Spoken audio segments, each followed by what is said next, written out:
Alright, let's go again. But we're gonna start from the start because I'm pretty sure I don't have enough points in either of Cthulhu Guy or Jellyfish Lady uh relationship bars to get anything else done. These are the trigger warnings. Mild language, drowning, blood, gore, death, body horror. Uh, oh yeah, sure. Let me turn off the mini games. They're fun if you can try it. I'm ass, so I can't do it. But they work.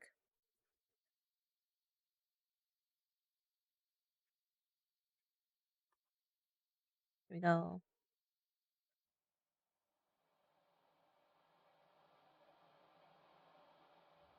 I dreamt about that town again. I was somewhere on the outskirts, on a beach, ankle deep in sea foam. The air reeked of fish, and the sky was an inky void. A body floated lifelessly in the surf. There was something familiar about the body, but when I tried to get closer, something grabbed me from behind and dragged me back into town. The old bus trashed as we hit a bump, and I'm shaken awake. I rub the sleep from my eyes and peer out the window. If I'm to believe that street sign we just passed, Cape Lockehurst is only 2 miles out.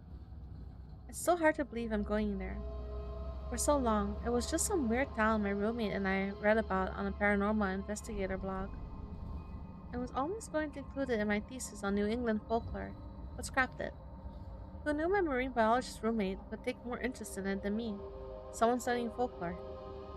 My roommate, Ophelia, has supposedly been studying here for a month now. We were always close as roommates, but never spending holidays together type, so I didn't initially find it weird when she didn't call me over Labor Day weekend. When classes started back up, she didn't come back. She only left a note in our dorm. Got some research work, Ophelia. Aside from that, radio silence. It was only 2 days ago when she finally replied to me. Remember Lockehurst? Come visit me at Gilman's Inn. Now I'm on the road to visit. Hopefully, I'll get some answers while I'm here, or at the very least, get a well deserved break from classes. I gather my belongings and shuffle off the bus. After I exit, I go to turn and thank the bus driver, but she had already closed the doors behind me. I can barely make out her expression through the grime of the doors. Was it pity or contempt? Neither option feels particularly comforting. I take the shortest opportunity to sort myself out, using the bus rearview mirror. Hmm, not bad. Hey, I pull off tired and grass doing pretty well. The bus engine sputters and groans like a dying beast before continuing down the road. I pull my jacket tighter around me as the wind picks up. In the distance, I can make out a sign. Cape Blockhurst, New England's best kept secret. I can't help but snort a laugh at the tagline before starting down the road.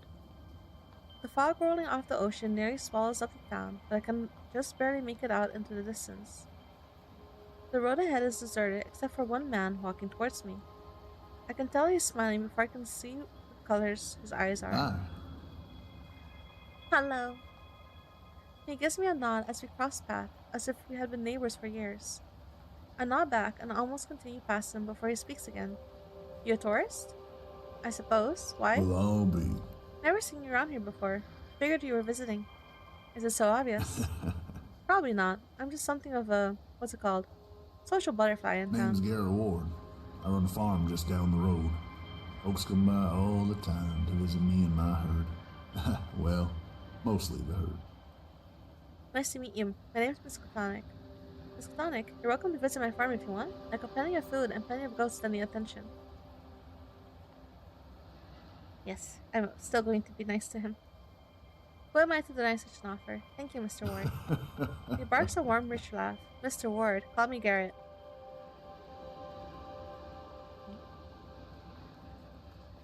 Well then, I appreciate your hospitality, Garrett. Unfortunately, I have places to be tonight, but I will consider it. Of course, the ghosts will be happy to see you. Garrett gives me another neighborly nod and clasps his large hands together. It almost sounds like thunder. Well, better get home to the herd. They're pretty particular about their feeding times. I'll see you around, MissKatonik. Likewise, Garrett. He gives me a loose salute before he continues walking down the road. The air around me suddenly feels much more cold and harsh. For the briefest moments, I imagine a warm fireplace in a cozy farmhouse and wished I took up Garrett's offer. No, I need to go see Ophelia. I brace myself against the wind and march into Cape Lockehurst. Alright, so this is the first loading area. So let's save this.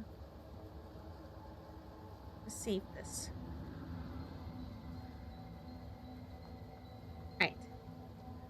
Weathered old buildings, rocky deserted beaches, a dock that looks like it's one bad storm away from collapsing entirely. It's exactly like the blog online said. It felt almost surreal to see it in the flesh. Seems like this is Main Street. Should have asked Ophelia for her address. Just as I'm about to start wandering down the empty road, I see a woman sitting on a bench. Right now, my desire to get out of the cold outweighs the social anxiety of asking for directions. I walk up to the woman, who doesn't look up from the book in her hands. I can't make out the title, but I can see the faint glimmer of her metallic facial piercings. The air feels electric around her, and my hair stands on end. Piercing blue eyes flick up to me. Was I staring? Can I help you? What book are you reading? I was just curious about what you were reading. A flicker of a smile lights her face for the briefest moment. You came over here to ask me that? No, I'm just curious. Well, if you must know, it's Robot Dreams. Is it any good? I just started. I don't normally read Asimov, but we just got a new collection at the library. She pauses and tilts her head. Darling. Now why did you really come over to see me? The honey nickname sounds strangely icy on her lips. I'm looking for Gilman's Inn. She quirks an eyebrow and then nods her head down the road. Next block over, take a left. Her pacing catches the light and with a tilt of her head. Ah, Darling. thank you. Of course, darling. She then stares at me and I feel like a butterfly pinned in place. It's almost like she's evaluating me. The moment passes quickly and she returns to her book. I resist the urge to ask her name, shuffling down the street according to her directions. Just as the woman said, Gilman's Inn was just a block away. The air was rich with the smell of cardamom, and the rusty wooden furniture made me feel less like I was walking to a business and more like I was visiting a distant relative. There was a woman at the front desk fussing with a very large dog. As soon as I approached the desk, she sat up straight and hit me with a blinding smile. That's quite a few dogs. Oh, welcome to Gilman's Inn. You must be Ophelia's guest. She told me you'd be coming. She's staying in the attic suite. Thank you, miss. Do feel free to make yourself comfortable here. She left some extra payment in case you wanted to stay with her. That's kind of her, thank you. It's my pleasure, dear. Have a good night. The kind woman points me towards the set of stairs. As I start ascending, I hear the low whine of a very big dog. No, Cherry, you can't demand pets from every guest. Maybe after I see Ophelia, I can come back down and pet the dogs? The steps are a bit too creaky and a bit too tall to make climbing them comfortable, but I make it to the top. There's an old wooden door that's been left open. I poke my head inside to see a cozy little bedroom with two equally as cozy looking beds. A figure organizes papers on a desk in the room, and I can immediately recognize Ophelia's dusty blue scarf. Ophelia? She stands up and whips around. There's a dark expression on her face, as if it took her a moment to register it was me, but it's quickly replaced with pure joy. MissKatonik, you came. She bounds over and wraps her arms around me. I've missed you. It's been so long. Hug her back. I sag into her, relief nearly knocking me over. Her glasses dig into my shoulders some when she gives me another big squeeze before pulling me back. She laughs and stands back, looking like a brilliant ray of sunshine in the drab town. In the several years we've known each other, she's always been good at cheering me up. Whether it was a failed exam or a bad breakup, she always made such an effort to comfort me. I didn't realize how much I missed her in this past month. And while it's great to see her, I can't help but feel uneasy. Apparently, that was written all over my face. What's wrong, MissKatonik? Quite a bit. You ghosted me for nearly a month, and the first time you make contact is to invite me to vacation with you in some haunted town we read about on the internet? It's hardly been a vacation for me, but we can chat about that later. Her sunny disposition fades as she gives me a serious look. But I worried you, I didn't I? I'm sorry, MissKatonik. Let me answer some of your questions for you. I think that'll help. Ask me anything. Why didn't you call? Truthfully, I got caught up in my research. She laughs and rubs the back of her neck. You know me. I can get a bit lost in my own world once I get going. I was really worried about you, Ophelia. I know. I'm sorry. Next time, I'll let you know if I'm going to be gone for a while. Well, hopefully there won't be a next time, but you know what I mean. Ask me anything. What have you been doing this past month? No, why did you come here? Well, remember when you were talking to me about Cape Lockehurst while you were researching stuff for your thesis? I nod. Huh? There were some freaky stories about this place. Mutant fish, strange lights in the ocean, ancient cults. I kinda wanted to check it out. And since my folks didn't want to fly here from India for fall break, I decided to check it out on my own. Turns out, a lot of those internet rumors are hoaxes. Shocker. We both stifle a chuckle. Ask me anything. What have you been doing this past month? Researching the urchin species that live here? Even if the rumors around this place are bunk, the ecosystem is truly remarkable. I used the library here to email my thesis advisor, and he said I could stay and do my research here so long as I sent him some of my findings. That's great, Ophelia. Maybe you can show me what you have so far? Something in her expression shifts and she looks away. Maybe I'm not satisfied with it yet. But I've been meeting with some of the locals, to get their thoughts on my work. Did you know there's another marine biologist in town? I just hung out for coffee with him the other day. I'm happy you're making friends, Ophelia. Maybe I can introduce you. That's all I want to ask. Lovely. I'm going to probably call it an early night, but that bed over there is for you. Thank you, Ophelia. No problem. And hey, MissKatonik? Yeah? I know I've said it like a million times already, but I'm really sorry. I'll forgive you. It's not okay, but I forgive you, Ophelia. You're one of my best friends. She offers a bittersweet smile. Thank you, MissKatonik. She wraps me up in another quick hug before shuffling back over to her desk. I glance over to my bed. The impossibly plush comforter is almost too hard to resist, but my aching legs are begging to be used after sitting in a bus all day. The wind seems to have let up, and the dogs didn't seem too far from here. I'm going to go stretch my legs. I'll be back in half an hour. Okay. She gives me a pleasant smile as I slip out of the room. The lobby is empty when I get down there. No proprietress, no dog, much to my disappointment. Though, upon closer inspection, I see a figure in the corner. His sleepy eyes drift over the sack of papers in his hand. As I walk past him to the door, he lifts his gaze to meet mine. A slow, lazy smile plays across his face and he nods a greeting to me before returning to his papers. I continue out onto the street and down to the docks. The evening sun has dipped lower and the sky is painted a dusty navy. The air smells of fish and brine.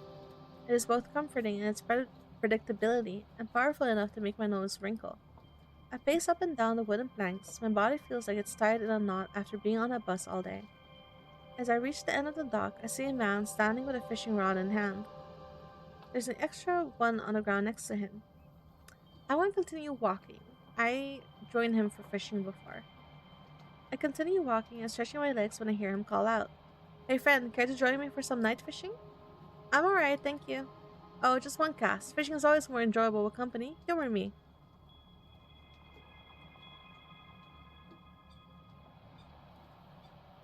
Continue walking. No thanks, truly.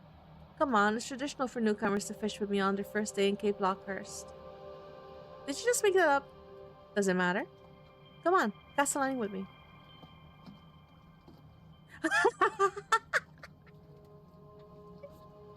I should have known.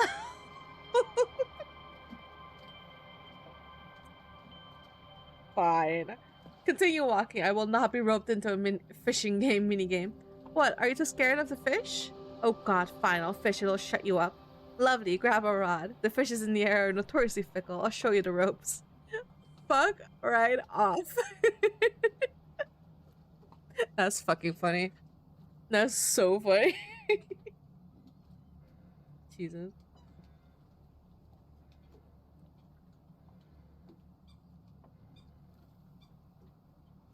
I can't believe you guys.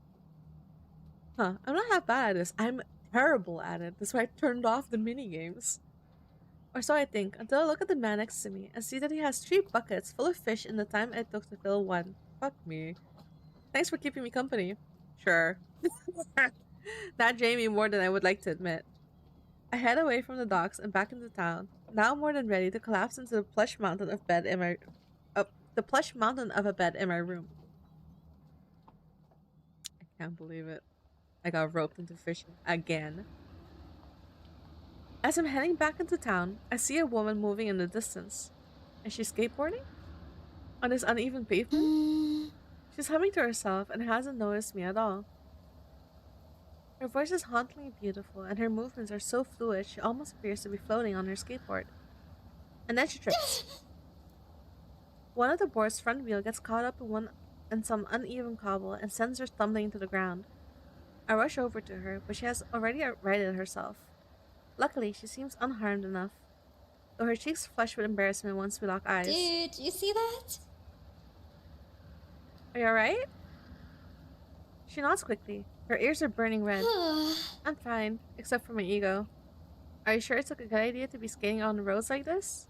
You should at least wear a helmet or something. I've done it a bunch of times, it's fine. Just got a bit distracted is all. Thank you for your concern though. She grabs her skateboard and rubs the back of her neck. She looks eager to get on her way and forget this ever happened, it seems. Well, you have a good night. You as well, and keep an eye out next time. Oh, I certainly will. She hops on her board and skates back down the street until she's out of sight. I've had my fair share of public mishaps. I can only imagine the embarrassment she felt. I continue on my way back to Gilham Inn.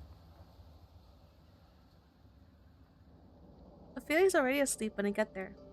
Her glasses are folded neatly on her bedside table next to a glass of water and book. She always did that at home too. I let myself take comfort in the familiar sight before changing and sinking into my own bed. The plush blankets feel like they just swallow me whole. The stress of trying to find Ophelia, the long bus ride, my thesis, all that tension drains out of my body as I melt into the mattress. I don't remember falling asleep, or most of my dreams for that matter. But the one thing I do recall is dreaming about a bright flash of light in the sky, over the open sea. The Wraith. I wake up to the familiar woody, spicy aroma of Ophelia's morning tea. She's already up and dressed, a tumbler in her hand and a second on the desk next to her. She gives me a delighted look when she notices I'm awake. Hey. Morning, MissKatonik. I have some work I need to do today, but I didn't want to head out before you got up. Where are you heading? I have a meeting with someone in town. Then I need to comb the beaches and tide pools, take some samples if I can. I settle into a mild disappointment. I suppose I'm on my own today. I hope it goes well, Ophelia. Thanks, I'll be back after dinner. I got a lot of work to do. I'm sure you understand. All I can muster is a simple nod. You're the best. She gasps for a moment before bringing me the second tumbler. Her rich waxy notes hit me as she holds it out. I made your cup in case you wanted it. Thank you. It's the same blend I used at home. I made it just how you like it. I wrap my hands around the tumbler and bring it to my lips. It's a bold black tea that sends a surge of warmth through my whole body. It's cut with a splash of milk and nothing more. It's perfect. I can already feel my senses sharpening and my brain waking up. This is great. Ophelia beams with pride. I'm glad. Oh, and before I go, I always get breakfast at this coffee shop down the road. It's called Providence Pours. If you want to go, I left some money on the desk. Consider it an apology for having to work while you're here. You really didn't have to do that, but I wanted to. Let me treat you. Anyway, I gotta head out. Places to be, people to meet, sea urchins to sample. See you later, MissKatonik. And with that, she's gone. I let myself lay in bed a while longer before prying myself from the cozy prison of blankets and pillows. A trip to a local coffee shop didn't sound half bad. I gathered my belongings, slipped on my coat, and ducked out to the street of Cape Lockehurst. It was about a 5-minute walk from the bed and breakfast to the coffee shop. As I enter, I'm greeted by a warm air made thick with the smell of roasted coffee beans and cinnamon. There are a few customers meandering about, all cradling coffee mugs in their hands. Only one man tends to the counter, and God does he look bored. Wait, I remember him. He was at the bed and breakfast last night. I approach the counter and he immediately seems to perk up. Welcome to Providence Pours. What can I get for you? Just a chocolate muffin, please. Sure thing. Name for the order? MissKatonik. He nods, uncaps the Sharpie with his mouth, and scribbles something down on a cup. I pay for my order with some of the money Ophelia left me. Afterwards, he leans on the counter and I get a good look at his name tag. Mikel. How's it been? Did I see you at the B&B yesterday? Yeah, what were you doing there? You were standing in the corner looking at some papers. I help with their menu. They have the bed part down, but they're severely lacking in the breakfast department. You made a good choice coming here instead. I'll be the judge of that. Mikel's smile widens and he chuckles softly. Rude. Noted. I'll take extra care to pick the best muffin from the display case. With that, Mikel glides away to start preparing my order. As I'm about to sit down, he throws a question over his shoulder. Hi. What brings you to Cape Lockehurst? My friend is here and apparently this town is haunted. I have a friend staying here, so I'm visiting her. We first heard about this place on some ghost hunters blog, so we were intrigued. His eyes flashed and he suddenly seemed much more animated. What? Do you believe in that sort of stuff? Ghosts, monsters, demons? I do. There are just too many stories about supernatural phenomena across cultures for it all to be coincidence. Spoken like a scholar or something. Ah, well, I study folklore and anthropology. He chuckles softly. That checks out. After a few minutes of waiting, Mikel deposits my order on the counter. Here you go, MissKatonik. Thanks. As I'm picking up my order, a familiar woman glides in. My usual Mikel.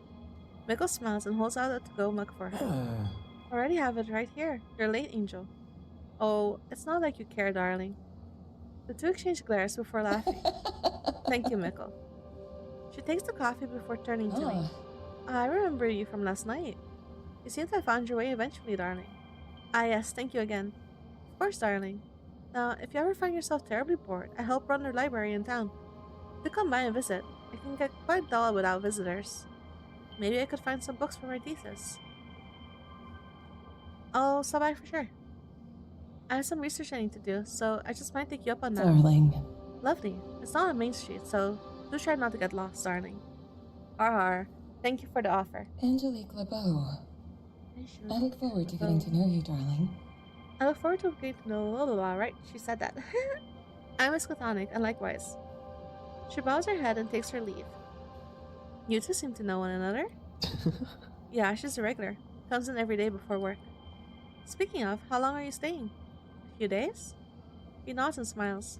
Got it. Well, we're always open and business can get slow.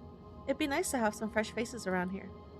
Out of the corner of my eye, I can see a few of the other customers casting annoyed glances at him. My name's Mikel, by the way. Mikel Javier Ordonez. Nice to meet you, Mikel. He nods and watches me with such intense curiosity, I can feel my ears burn. Before they combust into flames, I thank him, take my order, and head back to my room. Nothing warms me up on a drab day like a hot drink and overpriced muffin from a coffee shop. I have a full day ahead of me with limitless possibilities. Well, considering the size of this town, the possibilities are actually quite limited. I suppose I'll make the most of my time and explore what I can. Where should I go? So, I've done all of these in the other save file, so let's see. I wonder if the order in which I do these matter. Let's go to the farm. Pretty sure I can skip through all of this. Aye. Oh. Oh, well, thank you. But it's also quite peaceful. I imagine it can also be quite peaceful. That I can. It's a good place to raise cats too, for that matter. Well, since you came all the way out here, how about I introduce you to the herd? Oh no, the goats. Oh no, the goats. I'll stand far away next time. I don't blame you. So I don't know what's gotten into them. Where should I go? Okay, Main Street? What was on Main Street again? I think it was, yeah. Karaoke is not for me. My bad. Well, the drinks there are good at least. She sends a hand my way. My name's Senraya. Whoop the dogs, because I don't know at this time what they are. Okay, where should I go? The library. Okay. Ah, What are you doing there? Angelique, what are you doing? I'm trying to reassemble this document. A girl got a hold of it during story time. I couldn't snatch it out of her hands fast enough. She sighs and shakes her head. First, the children are listening like perfect little cherubs. The next, they're ripping apart books, wrestling one another, and having a contest to see who can scream the loudest. Seems like a story time is a veritable war zone. It's certainly not for the faint of heart. Before I go taking refuge in the book, could you perhaps take a look at these pieces? I've been up all night reorganizing our YA section. My brain is leaking out of my ears. I need another set of eyes on this. Sure thing.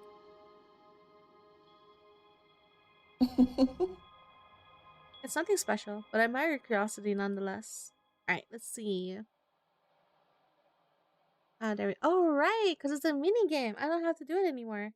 Oh, nothing more satisfying than a puzzle solved. Seems like this is an old newspaper clipping from the 40s, maybe. It's reporting on a mayoral election, war efforts, and a strange comet landing in the waters just off of Cape Lockehurst. Huh. I remember reading about that when I was researching this place online. Thank you very much, MissKatonik. While we cannot restore it to its original condition, I can at least preserve it, or what's left of it. And it's not like I don't have photocopies. No problem. darling. I have some archiving I need to work on. If you need anything at all, darling, give me a call. Of course, thank you, Angelique. She nods and waves me off with a small smile before continuing to organize other papers on her desk. I take my leave down the thin aisle of the library, peering down every row until one strikes my fancy. History and religion, bingo. I pick out a few books on New England folklore, the founding of Cape Lockehurst, and an anthology of cryptic sightings, mostly to entertain myself. With a light sigh, I cozy up in a nook and get ready to read.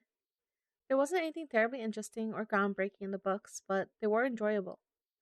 Most had rumors about how Cape Lockehurst was haunted by supernatural fish demon who fed on the psychic energy of its residents. It was either that or vicious crustacean warriors who raided the town every full moon.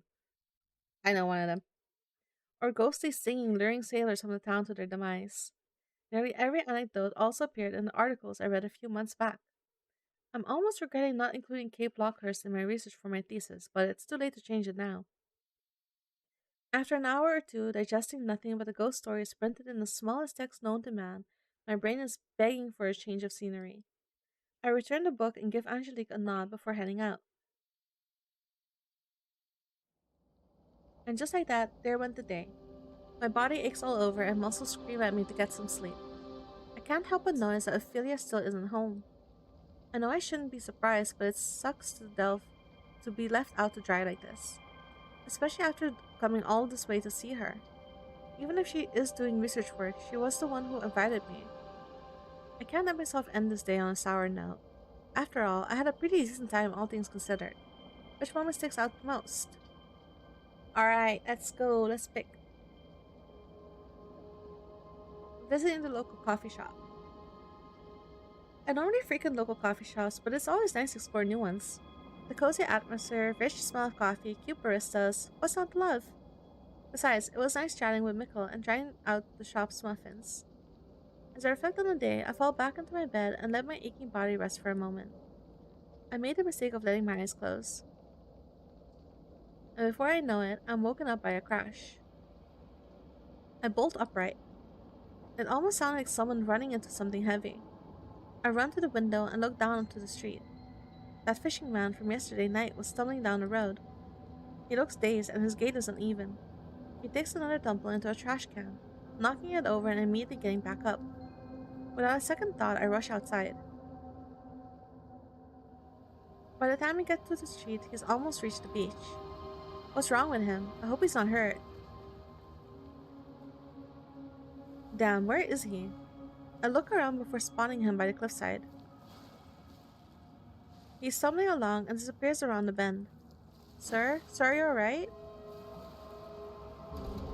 No, don't tell me he went inside.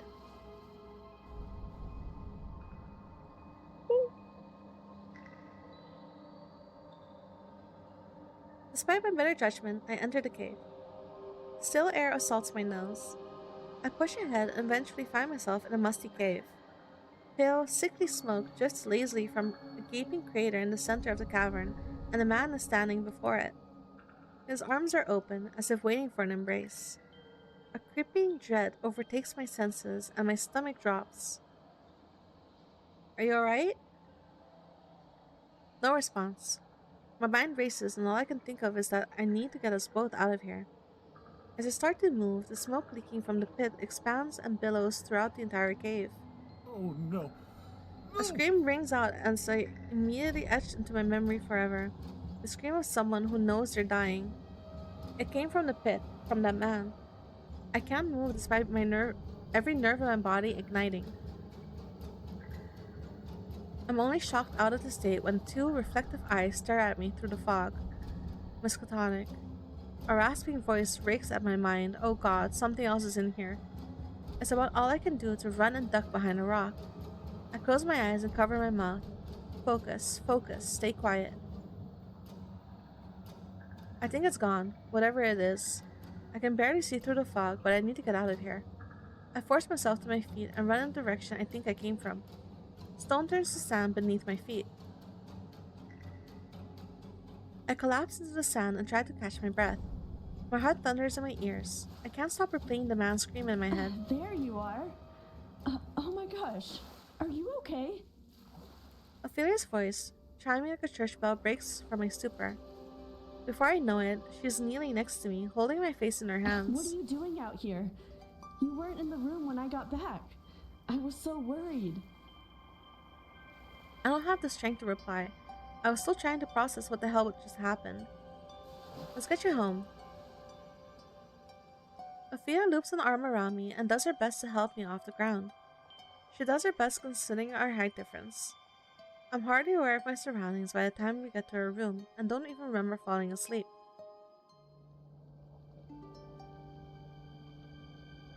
I'm back in my bed. Early morning sunshine speaks through the curtain and I smell Ophelia's tea. What happened last night? Why does my head hurt so bad? The beach, the cave, that man. Was that a dream? Ophelia is pacing a rut in the floor, brow furrowed. Then she notices I'm awake. MissKatonik, how are you feeling? My head is killing me. I have this pounding headache. Drink some water. She hands me a cup of water. I think you were sleepwalking last night. I found you in a daze on the beach. It felt so real. Was I really sleepwalking? Do you remember anything? Yeah, I was waiting for you to get home. Then I saw a man outside. He was stumbling. He looked unwell. I ran outside to see if I could help him. I followed him to the beach and went inside this cave. My blood begins to run cold as the memories start flooding back. The scream, the fog, the voice that called my name. I recount everything to Ophelia, not omitting a single detail. I melt with silence as Ophelia processes my story. She then puts a hand on mine. MissKatonik, I think you were sleepwalking. I only saw one set of footprints on the beach. I'm serious. It wasn't some dream. I know what I saw. I hold eye contact, trying hard to convince her of what happened. Okay, I believe you. I'm just glad you're alright then. She leans forward and wraps her arms around me tightly. I'm sorry I came home so late. I should have been here with you. You couldn't have known. Shh, just let me be sorry. After a tight bear hug, she releases me and sits on the bed next to me. I have a phone call with my thesis advisor later today, but when I hang out this morning? Yeah, I'd like that. Great, I'll see if I can ask the owner if we could have breakfast in our room. She leaps up from the bed, beaming like the sun. Aw, sit right there, my sleepy friend. Ophelia will be back with a bountiful feast. I can't help but laugh, and like that, she bounds away. Despite last night, Ophelia's dawdling feels great, familiar. We've been friends since our final year of high school, after bonding during a particularly grueling AP chemistry class. While we were different undergraduate programs, we ended up at the same grad school. Both of us are workaholics to the bone, and sometimes we would go for a few days without talking, both lost in our own little worlds. But when we did spend time together, it was much like this. Ophelia bounding around, full of energy, and being a dawdling friend. Soon she re-enters the room, balancing several plates on her arm, each more full than the last. French toast, scrambled eggs, huge blueberry muffins. I want French toast.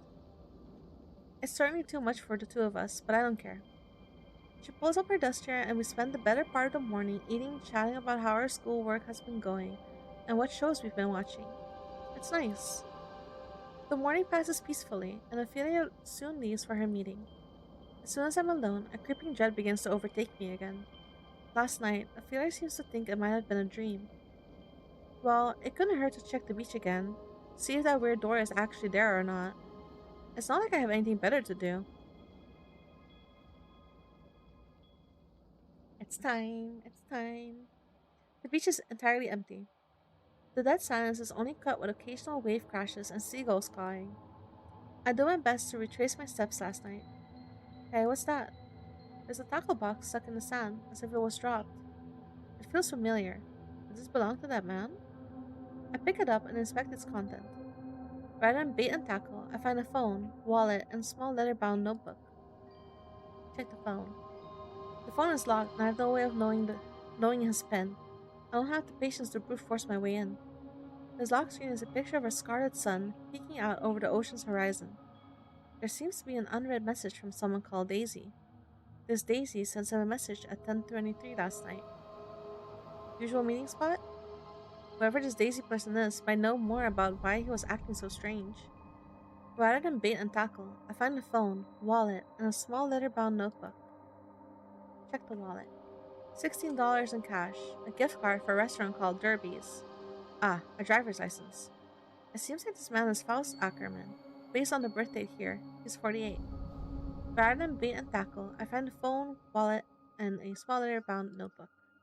Check the notebook. Nothing particularly of note. Sketches of fish, notes about the weather. As I turn a few pages, a key falls out and lands softly in the sand. I retrieved it and inspect the flimsy tag attached to it. Lockehurst Living. Sounds like an apartment complex. The number engraved on the key says 201. Must be his place. After I finish poking through the man's box, Faust's box, the hair on the back of my neck stands up. My blood runs cold and there's a pit in my stomach. Something's wrong. Itchy nose. I almost look around in a frenzy as I try to figure out what it is that's making me feel this way. It's then that I spot it. A wretched creature looming over me and pinning me in place with piercing eyes. Green, leathery skin stretched over huge wings, writhing tentacles where its mouth should be. It glows with an unnatural light, though hardly any part of it was natural. I could hardly think, or hardly process what I was seeing. Was this the thing that killed that man Faust? My mind nearly splits as it speaks. Do not be afraid. Oh god, what am I going to do? Try to communicate with it. It takes all of my focus and strength to form a coherent thought, but I try.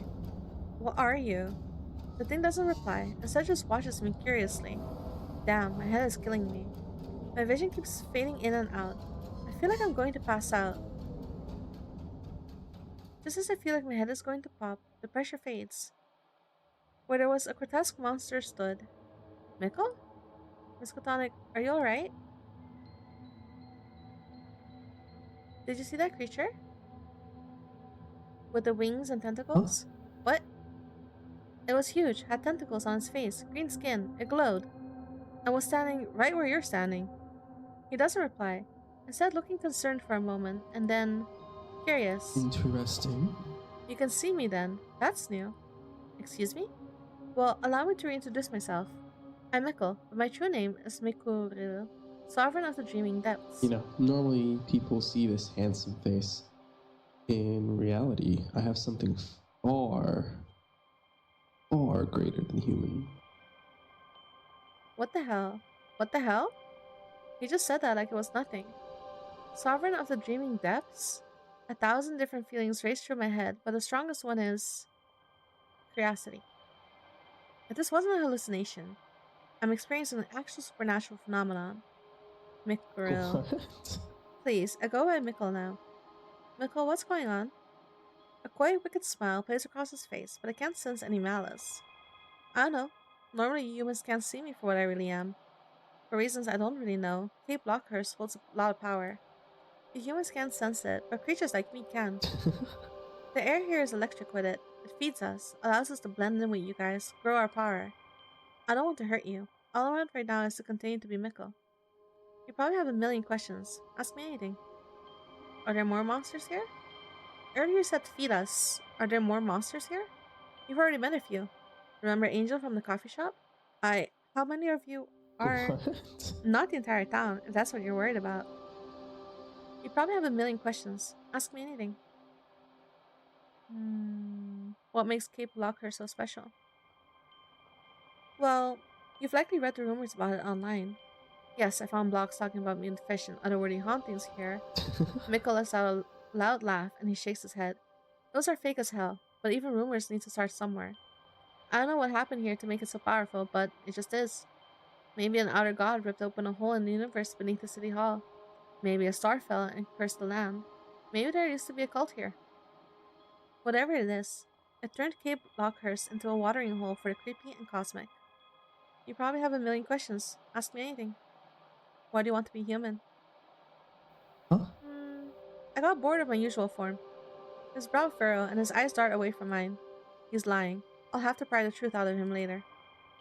You probably have a million questions. Ask me anything. That's all I wanted to ask. I'm glad you're taking this so well. Well, hold on now. Just because I'm curious doesn't mean I'm not suspicious of you. His eyes darken, but his smile doesn't fade. Rude. Why? Just because I'm a 10-foot tall squid man, strong enough to rip your mind and body to shreds? That certainly doesn't help. But no, there was a man here last night. A man named Faust.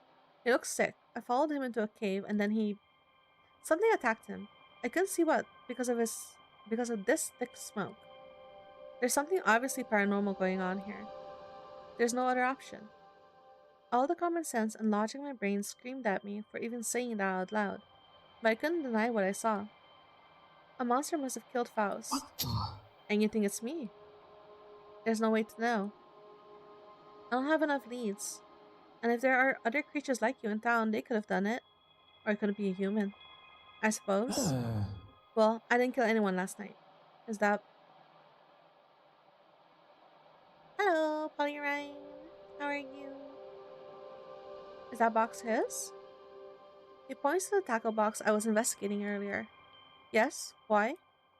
Did anything in there say where he lives? Why? Let's investigate his place. See if we can find out who killed him. What? You heard me. If I'm a suspect, I want to clear my name. Mikel, I'm not sure that's... Too late. Come on, Pandora, you open this box. Fine, I'll keep an eye on you, though.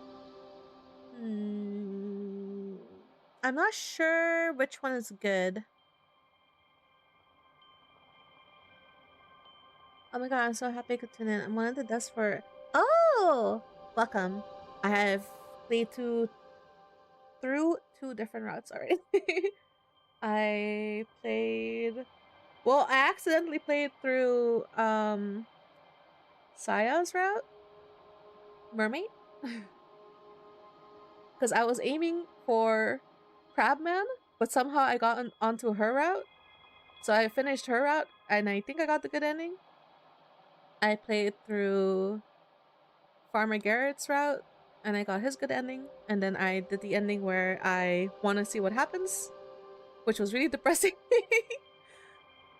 But so I already did those two, so I'm replaying it from the start because I figured I would not have enough relationship points, I guess, with him and Jellyfish Lady, so we're gonna do those two now. But I'm really enjoying it. I like it.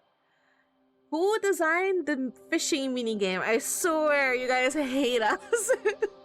I could do all the minigames besides the fishing one. I don't understand how it works because it says to like tap the space button, and I'm tapping it and it feels like it's always too much or too little. I don't understand. I only managed to catch 2 fish in the entire game. But like for this round, I turned it off. You like it except fishing. I don't dislike it. I managed to catch 2 fish, but I don't know, like, because it says like click it like continuously, right? But I'm not sure like if that's true because it feels like I have to hold it, but not really. We're currently fixing difficulty. You are not the only one. Our team also Oh! Okay, never mind. Don't get me wrong. I'm bad at, like, mini games in general and, like, these games, so that's fine. But I was just wondering. But, like, if you guys are also struggling with it, then...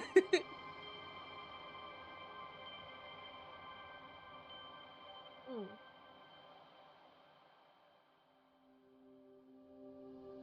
But yeah, I'm enjoying my time. Well, with my name, as you can see, MissKatonik, I was like, yes. Interesting things on the beach. Yes. Fish people. Ah, yes. Glowing orbs. Is this Lovecraftian? So I was really happy with the reveal. But yeah, I like it. It's cool.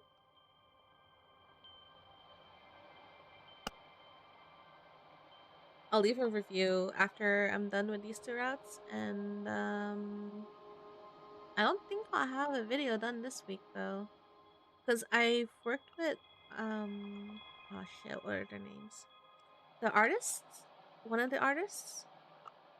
I've like played one of their previous games, and I've made a video of that previous game before, so I was gonna do that for this one as well. But probably the video would be something like next week. I'll split it in 2 videos for you guys. For myself too, for my channel obviously, but still. So that you know. But yes. More water.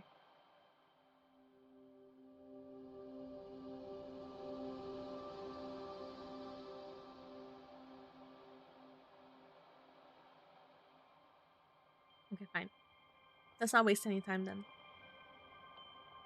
He throws me a wicked grin. You won't regret it. I nod, close up the tackle box, and head back into town with Mikel at my heel. The Lockehurst living apartment building is on the other side of town, so it takes us a moment to get there. Mikel doesn't make conversation as we walk. He just watches me with a curious smile. When we reach the building, we walk in as casually as we can. We navigate. Excuse me. Oh, that is it! I don't remember the name.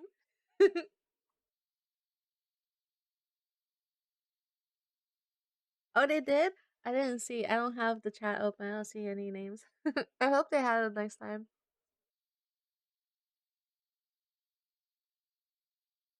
Because I wasn't sure if you were the artist, and I was like, I don't remember the name out of my head. I'm terrible with names, as you can see, as how I refer to the characters as well.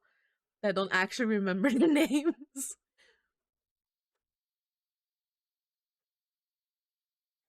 We navigate to the 2nd floor and try the key on the door labeled 201. And just like that, we're in. The overpowering smell of fish and iron nearly knocks me over. Follow me. Ah, okay. Oh, so it's like poly, because I read it was like polyrine. Polyrine? The overpowering smell of fish and iron nearly knocks me over.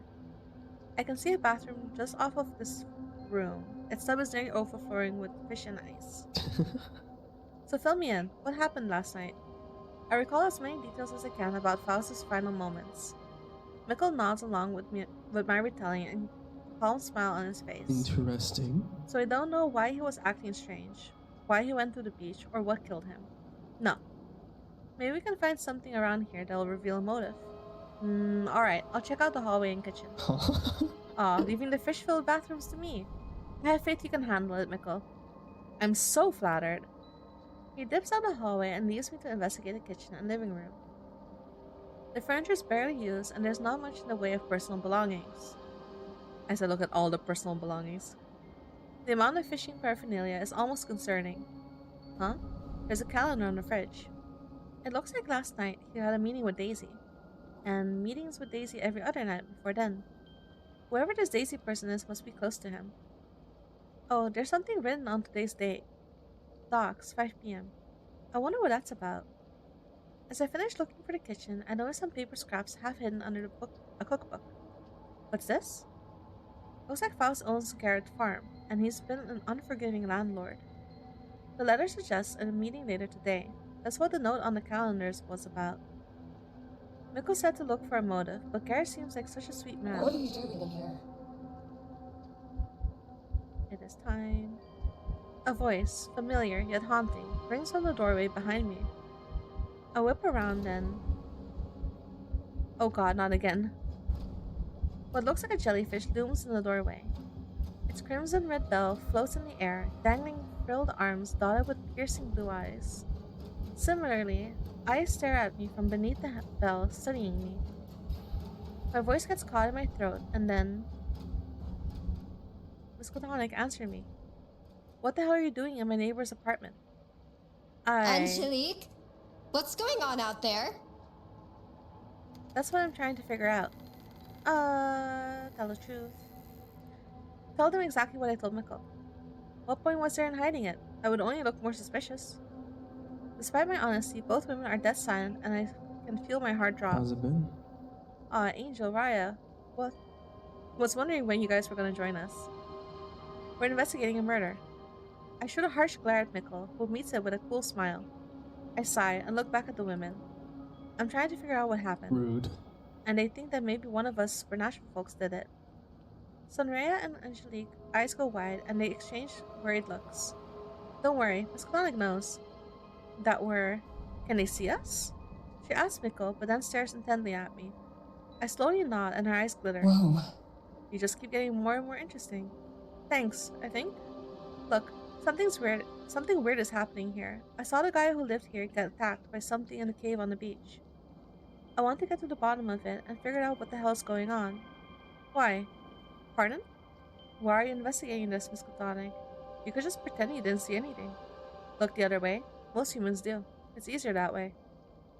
Why are you looking into this? I want to solve this so no one else gets hurt. If I solve whatever's happening, I could stop other people from getting hurt like Faust did. If something is in the cave hurting people, I want to do something to help. Darling. Oh, you sweet thing. Angelique, stop messing with him. Fine, just for you, Sonraya. She shoots an icy smile at Mikel and me. But if you two are going to play detective, you might as well join in. I just hope no one else gets hurt. Agreed. There was a letter from Garrett Ward in the trash. Apparently, he and Faust have been having some financial disagreements and were trying to meet up today. You don't think Farmer Ward hurt him, though, do you? No way to know unless we investigate. Right. Our best course of action now is to ask Gary what he knows. Lead the way, detective. Mikel pats my back and shoots me a mischief grin. I almost roll my eyes at him before gathering my things and heading out. According to the letter, Garrett asked Faust to meet him at the docks. Let's see what we can learn. Not when we can learn. We can always learn. It's a good 10 minutes or so until Garrett should be here. Mikel has already wandered down the beach, apparently looking for anything I might have missed in the sand. I filled in Angelique and Sonraya on the details of the investigation on the way over. Angelique seems to hang on to every word while Sonraya just shifted nervously. Maybe I could ease the tension some by chatting while we wait for Garrett. Are you two roommates? Yeah, we live right across from Faust. Or, well, we did when he was alive. Anyway, Sonraya has just been a darling roommate for the past few years. You know how no one tells you... You know what no one tells you about when you become an unknowable cosmic horror darling? How hard it is to find a roommate who understands your dietary needs. She exchanges a small smile with Sonraya. My blood runs cold as I try not to picture what cosmic horrors eat. Right. Well, Angelique, I saw your form. You look like a jellyfish. But what about you, Sonraya? You saw me, but not her? Probably because I've been here much longer than you. She laughs and puts a hand on Angelique's shoulder. Even if MissKatonik here can see beyond the town's illusion, it might take a while longer to see someone who has been hiding for nearly 3 centuries now. I hope you don't mind my curiosity, but who am I really? Well, there was a falling star. A falling star nearly a millennium ago. It crashed into the waves south of the Philippines, and from the surf came Our Lady of Reaching Tides.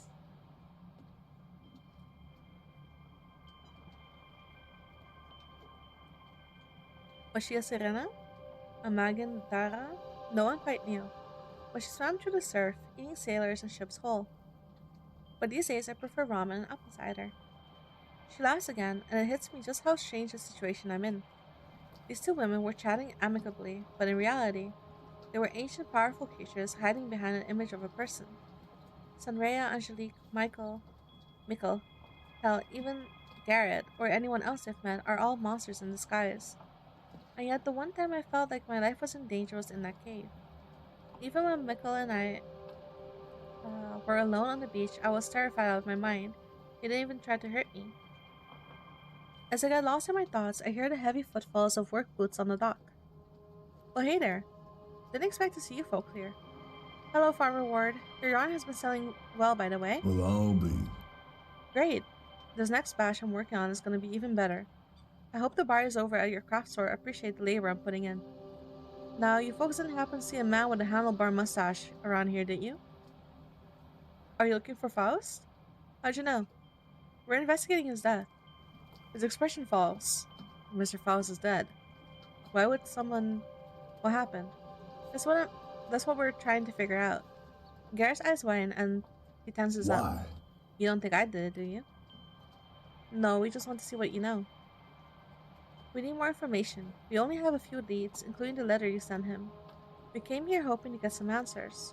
Besides, it would be strange for you to schedule a meeting if you were planning to kill him. Alright, as long as you're not jumping to conclusions. Faust's family has been renting me my land for years, and I've more than paid enough to own it by now. I sent that letter to see if we would reach an understanding on it. While I didn't like the man, I wouldn't hurt him. And I sure as hell don't like the idea of someone going through town attacking folks. Let me help your folk out. What do you know so far? I nod and give Garrett a quick rundown of what happened last night and what we found so far. I see how that letter you found makes me look bad, but you're gonna have to believe me that I didn't do anything to the guy. I was on my farm taking care of Cass all night. He looks down, brow furrowed in focus. It's around then when Mikel ambles back over. He slides up behind me, saying nothing but gives me an eager smile. If you ask me, what happened to Faust sounds a whole lot like what happened to Miss Porter a few days back. I hear Sunrea and Angelique whisper behind me. Huh? Mrs. Porter, she's our landlady, right? Yes, I thought she just skipped down. Maybe whatever killed Faust has other victims. The last reported sighting of Mrs. Porter was on the beach by the cliffside. This is a lot. Cthulhu creatures, monsters that know my name, strange ancient ruins. I can feel my hands shaking. The four others are watching me with a mixture of worry and confusion. Wait, I need to figure out what happened. I'll do what I can to help. I can do some research on Mrs. Porter tonight. Where can I find you folks tomorrow to share what I got? Mikel puts a hand on my shoulder and speaks up. Hi. Providence Force. Everyone knows where it is, and I can get us coffee before we investigate. That sounds great. I'm glad you agree. Now, I've been away from my shit for too long. I can only get away with so much before my boss decides it's time to fire me. What? He leans in and whispers to me. He doesn't know I used to be an elder god. Another pat on my shoulder, and he leans away. Let's pause our investigation tonight and reconvene tomorrow at the cafe. It'll be good to sleep on it. Yeah, I'll find some information on Mrs. Porter to see if the cases are connected. My hands aren't shaky anymore. Having a plan makes me feel a little better. That sounds like a good start. I'll see you folks bright and early tomorrow. He gives us a cheerful wave before strolling off. I'll see you guys tomorrow too. Gotta head back to work. He tilts his head at me. Try not to get into any more trouble tonight, MissKatonik. We can only handle one mystery at a time. I'll do my best. He nods and laughs before strolling off. I still can't help but feel antsy. And based on the way Sunrea is shifting her way back and forth, I'm not the only one. To think there could be a killer on the loose in Cape Lockehurst. Sunrea, darling, how many sailors have you eaten in your lifetime? That's different. We'll get to the bottom of this tomorrow. MissKatonik is right. For now, let's reset our minds so we can be as sharp tomorrow. She turns her icy gaze to me and offers a smile. Darling. How would you like to spend dinner with us? Oh my god, yes, it's been forever since we've had a guest. Oh, I don't know. I think right now, maybe I'm even on points between between Cthulhu and Jellyfish. So I don't know if I should accept or not. I was planning to make some pizza from scratch, and Sunray just finished a batch of the most delicious apple cider. Oh stop, it's not my best. Don't be so modest, darling. I would be lying if I said this wasn't appealing. I need a distraction so badly. So what do you say? I can promise you with 90% certain that you're not going to be on the menu if you come over. Angelique, they know I'm joking, darling. Ophelia's probably busy with work again. I'll probably have time to hang out with them if I wanted to. Should I accept her offer?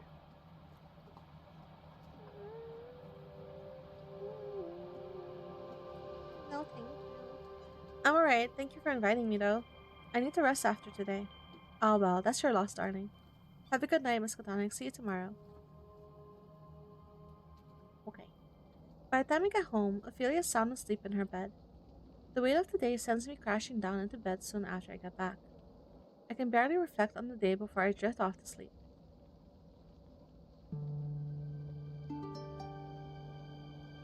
I find myself stirring well before I normally get up.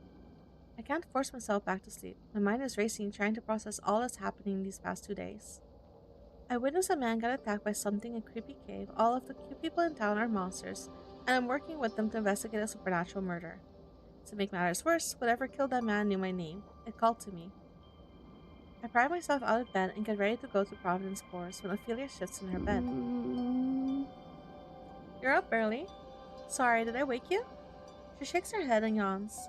Where are you going? She's so busy with her research, I don't want to worry her. Should I tell her the truth? I'm investigating what happened to me 2 nights ago. I wasn't sleepwalking. I need to figure out who or what hurt that man. That sounds dangerous. Just be safe, okay? I will, I promise. See you later, Ophelia. She replies with a nod and yawn before laying back down. With that, I head out to Providence Course. By the time I get to the shop, it seems like Garrett has already arrived. None of the others are here yet, not even Mikel. Garrett offers me a calm smile as I walk over to him. Well, hello there. Morning. How'd you sleep? Fine. I said fine enough. I woke up early and couldn't get back to sleep. He puts a hand on my shoulder. Well, let's get you some coffee when Mikel gets back. Say, MissKatonik, could I show you something? Show me what? I know you've been poking around in town's history. You know who or what most of us really are. I'd like to show you what I am so you don't get blindsided by it. Wait, won't the other patrons see you? He shakes his head and smiles, though there's something sad in his eyes. No, I've had a long time to control this disguise of mine. You're gonna be the only one who can see me. If we're gonna be looking into trouble together, I want you to trust me. I'd rather you learn about me in a way that I can control. I don't want you to be scared of me. Go ahead and show me then. It is probably for the best to know your true form now instead of in the heat of a confrontation. Hopefully, we won't get into any confrontations, but better safe than sorry. Garrett nods and closes his eyes. Let me introduce you to the man I used to be. My vision blurs and spots dance at the corner of my eyes. When I refocus, an enormous creature clad in almost armor-like shells looms over me. His heavy arms are as thick as tree trunks, and his carapace bears a very deep scar. Actually, where is the scar? Oh, is it the scar?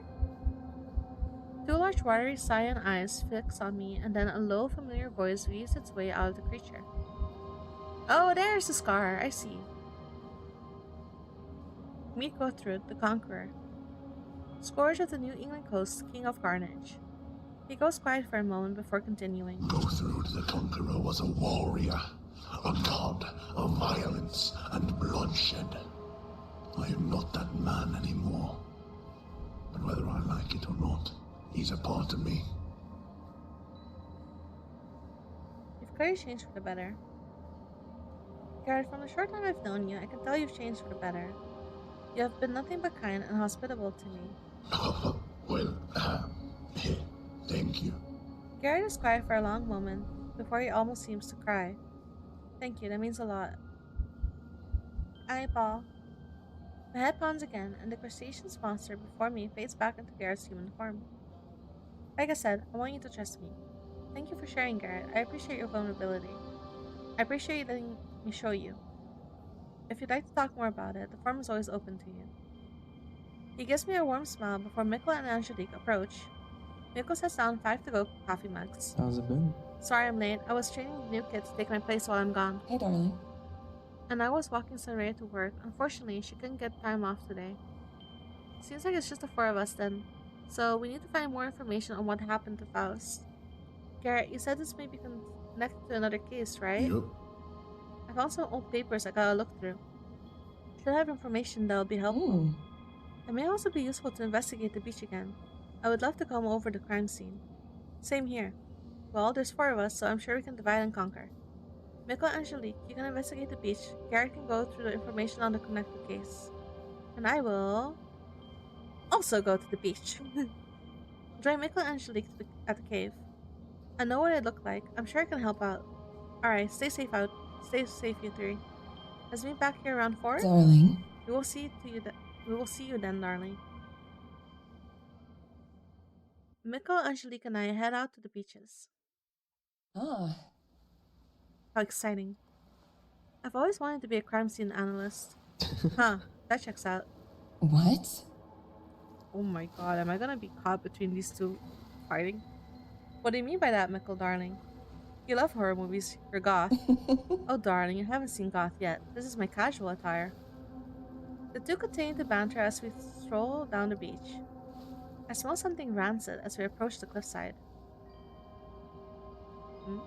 An overwhelming pressure exudes from the caves, and I feel like I'm being watched. He's a fish man? It is fish man. What the hell is that? Mikel and Angelique look almost amused at my reaction. Interesting. Oh, these guys like to hang around the cliffs. What is it? Fish. It can talk. Mikel stifles a laugh behind me, but I do my best to ignore him. Bring fish. The creature nods, the angler lure on his head flopping. Neat scales, neat fish. Okay, well, can you move so we can check out the cave? Neat fish. It gnashes its tiny teeth at me. Mikel rolls his eyes and steps forward, only for the critter to swipe at his legs, staring at his pant leg with alarming sharp claws. What the?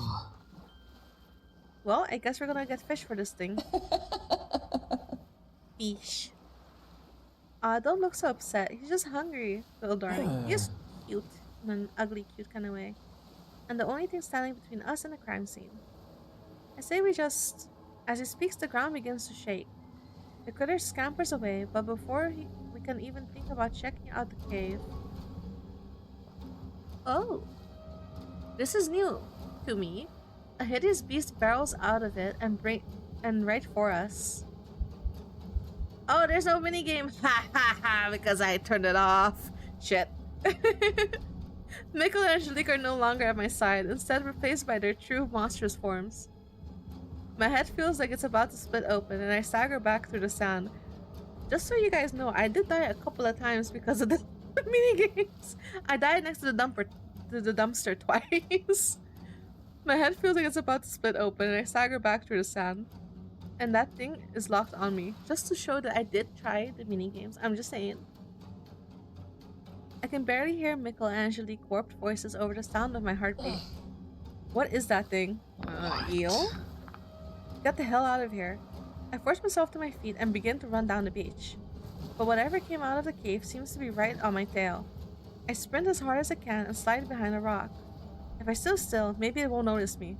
I'm gonna dodge another minigame. Just as I feel as if that creature is about to find me. Huh? Is she grabbing me? Hey, darling. Oh, there you are. It's alright, darling. Stand up. That thing is gone. I can't stop staring at the countless eyes dotting her form. You're kinda scared! That's so rude. Thank you for helping me. It's quite alright, darling. Now stand.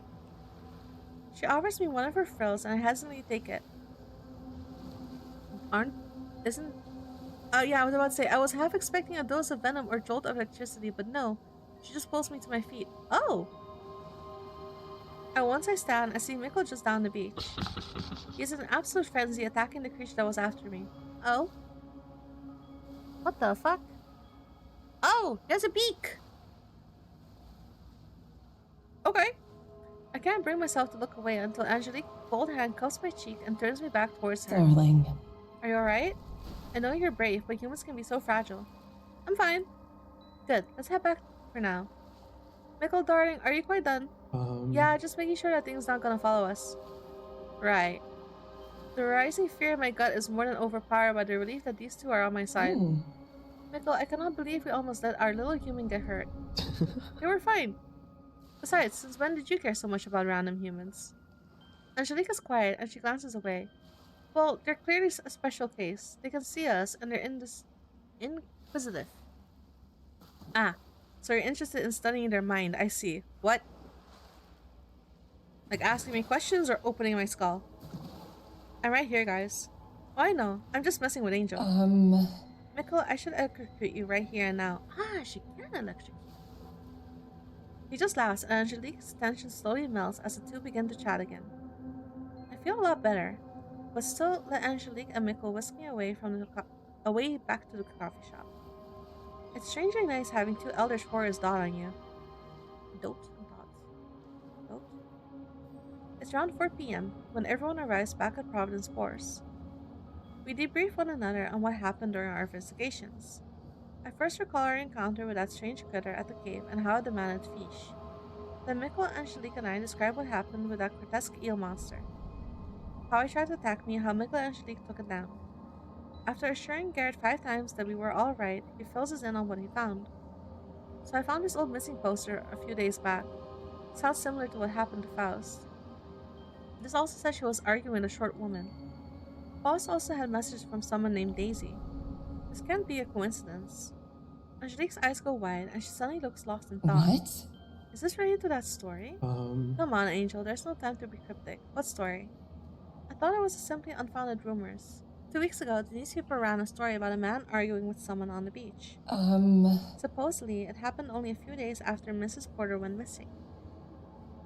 A creeping dread rises in my gut. Something or someone is luring people to the beach to kill them. Why? Looks like we got more work to do tomorrow.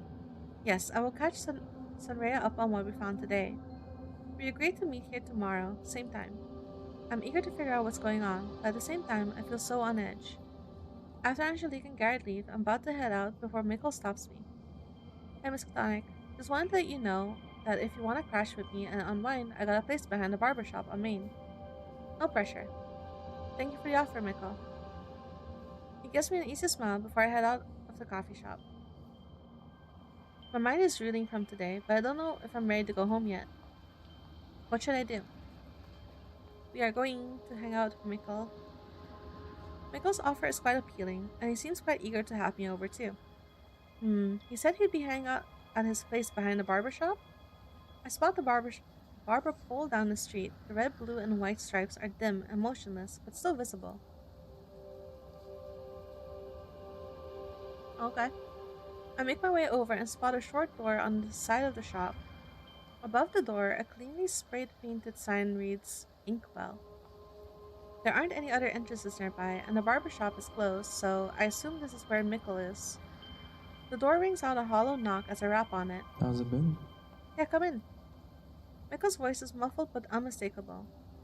The hinges whine as I swing the door open and step inside.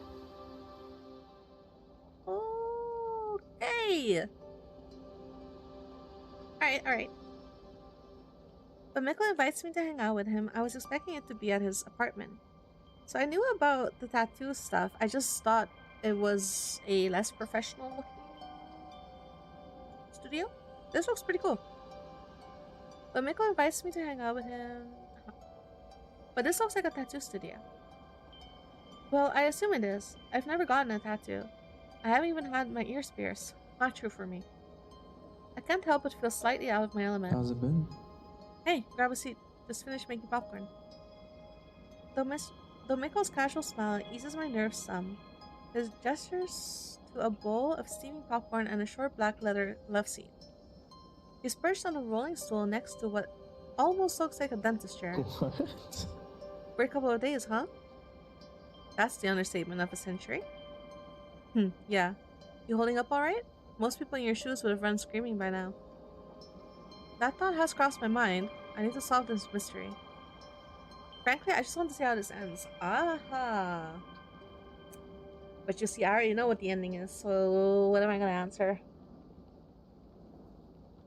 I could be honest and say the thoughts crossed my mind, but I don't know if that's a good answer or not. I mean, technically, I haven't had a whole lot of choices to run, so frankly, I just want to see how this ends. Mikel chuckles. It's a low, honeyed laughter that rumbles deep in his chest. See, this is why I like you. He flashes a smile before pulling out a black leather sketchbook and propping it on his knee. I snack on some popcorn and help myself to a peek at what he's working on. Dozens of small, clean ink drawings occupy the pages. I spot a Ouija board, planchette, a cartoonish ghost holding a wilting rose, a snake coiled around a dagger. Oh, is it a flash sheet? Mikel flicks his eyes from the page to me and smiles. Interested in getting one? I'm a little taken aback by that question and barely stutter a reply. Mikel laughs softly. Just kidding. I'm working on a flash sheet for the 13th. Normally business is slow here, but people love to Friday the 13th discounts I run. Wait, you also run a tattoo parlor? Wait, I thought you were a barista. You also run a tattoo parlor? No, I just hang out here for fun. I believe it. He gives me a sardonic smile and pats my arm. Teasing. Yeah, I run this place on my own time. Business isn't good enough to pay the bills, so I picked up a job at Providence during the day. You're a god, aren't you? Why are you doing this? I guess the economy sucks for the supernatural too.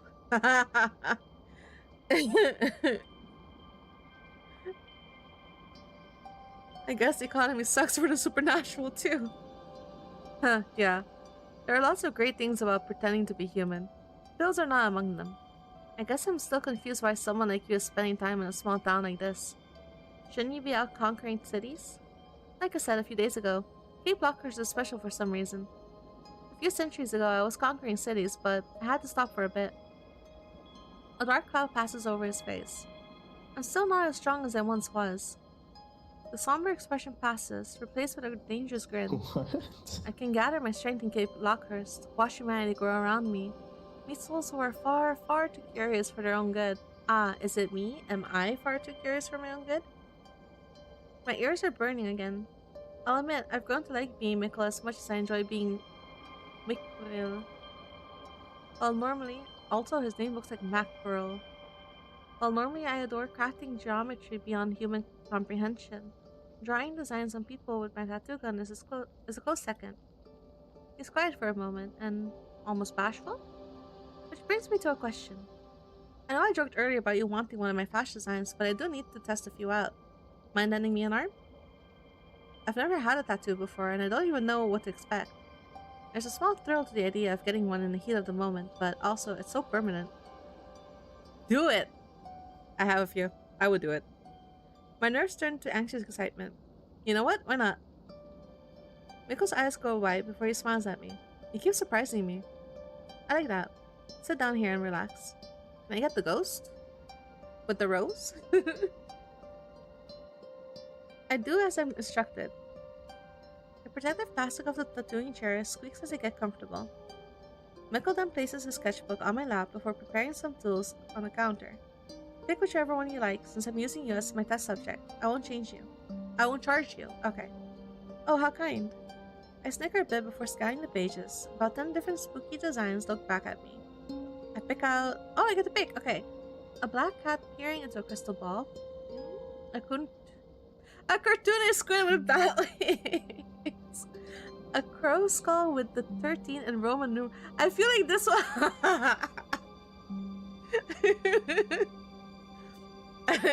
Is this one the good answer? I feel like there's no wrong answer, but I think this one is either really good or really bad. I point to the squid design. Ha, you're not just picking that to flatter me, right? You wish. The preparation happens so quickly. I would get all three, honestly. Oh! I offer a small spot on the inner arm for him to work on. Is that my inner arm? For a second, I thought it was my inner thigh. Because I thought I had like a warped perspective. I was like, wow, that's where I'm going to put my first tattoo? Oh shit. I thought this was like my pant leg. And I'm so sorry. Anyway, nice picture. I like it.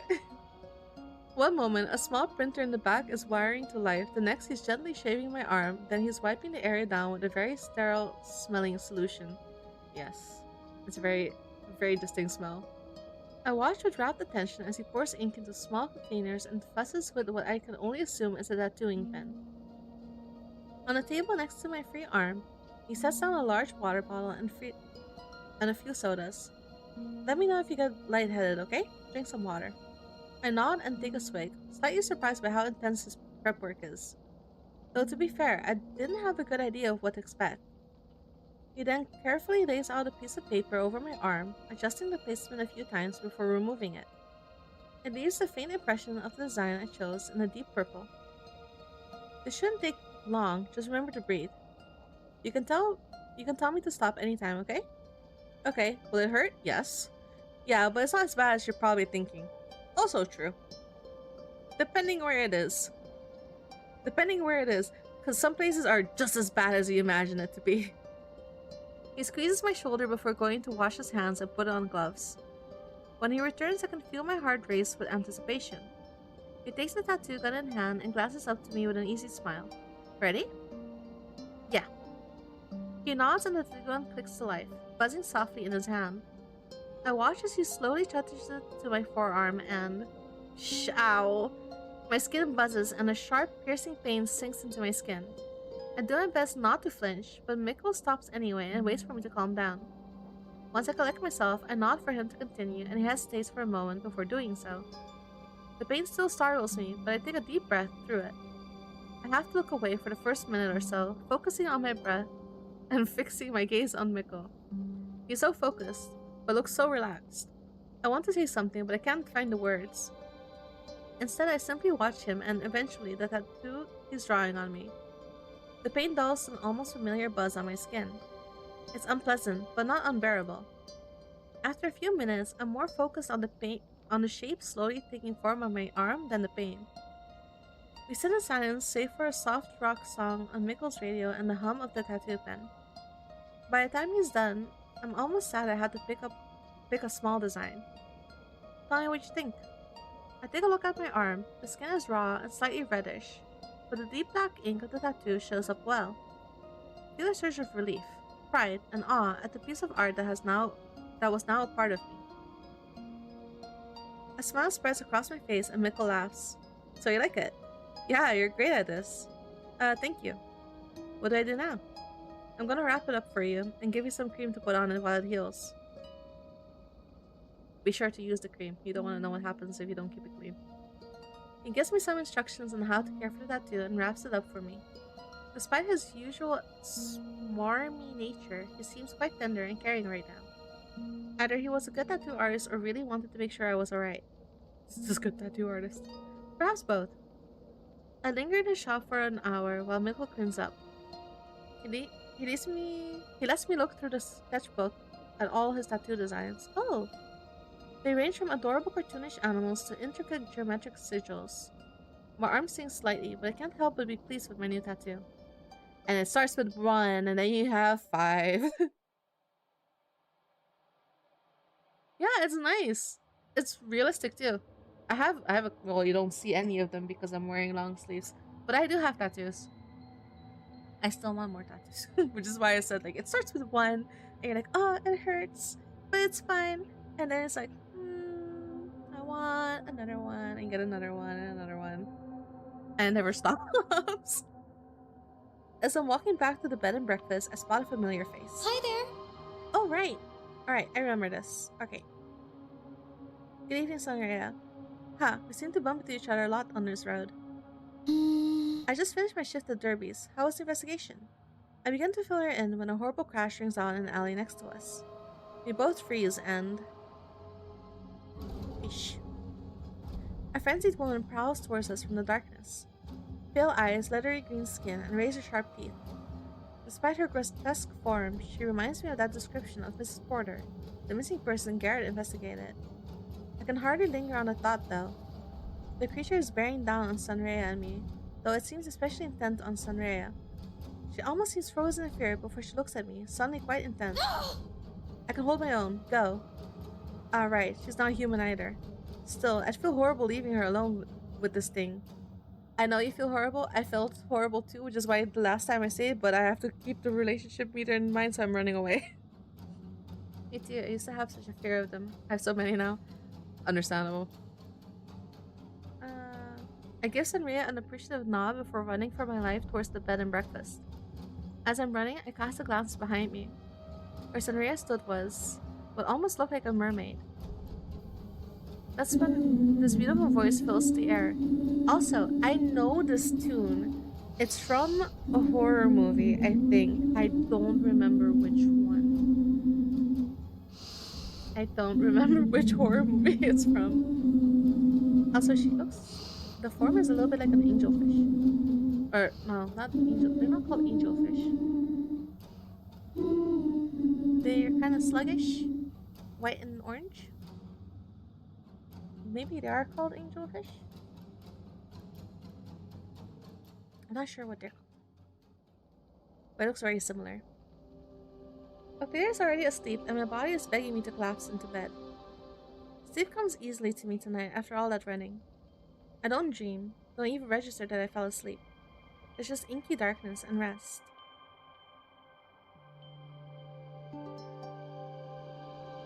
Ah, yes. Like yesterday, I wake up earlier than I want to, and can't get back to sleep. This time, though, Ophelia is already up and moving. The waxy smell of her tea fills the room, and she's already had 2 mugs out. She has 1 mug cradled in her hands as she leans against the wall. Her eyes look tired, and her brow is furrowed. I take the mug left out for me and offer her a smile.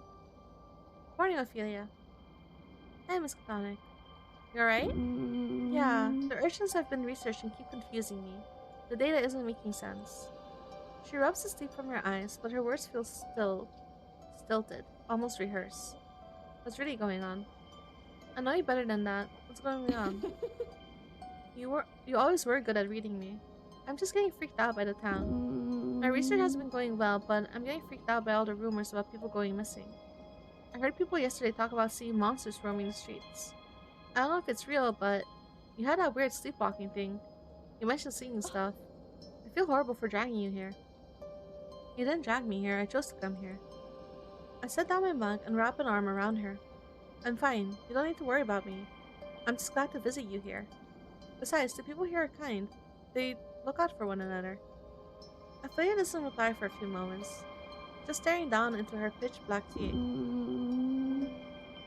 Right. Ophelia, if you want to leave, we can. Obviously, I want to stay and finish the investigation, but if Ophelia is just freaked out... No, I still have things I need to do. Okay. And give her a squeeze. It'll be okay. And hey, if any of those evil monsters come our way, we can show him who's boss, right? Huh. As if. They're way stronger than either of us. Hey, don't insult my monster fighting abilities. Ophelia cracks a smile again and warms my heart. I can't help but wonder how the others would tease me after joking about fighting monsters. After sharing a breakfast and tea in comfortable silence, we both grab our bags and begin to head out. Meeting up with your new friends today? Yep, working on your urchin research? Yeah. See you tonight, okay? Let's get dinner together. Wouldn't miss it for the world. We exchange small smiles before heading our own ways. Uh-oh. Ah, okay. It's mid-morning when I reach Providence Bourse. Mikel looks bored out of his mind behind the counter as the other three chat at a nearby table. Darling. Ah, there you are, darling. I was almost worried our dear little human wasn't going to show. Oh, sorry, were you guys waiting for me? No, Angelique's just teasing you. Well, hello there. You're right on time. Grab a seat and we'll figure out who's doing what today. I nod and do so. Mikel leans over the counter with a soft frown. How's it been? I'm the man in the chair today. My boss got on my case yesterday. Can't leave. Man in the chair?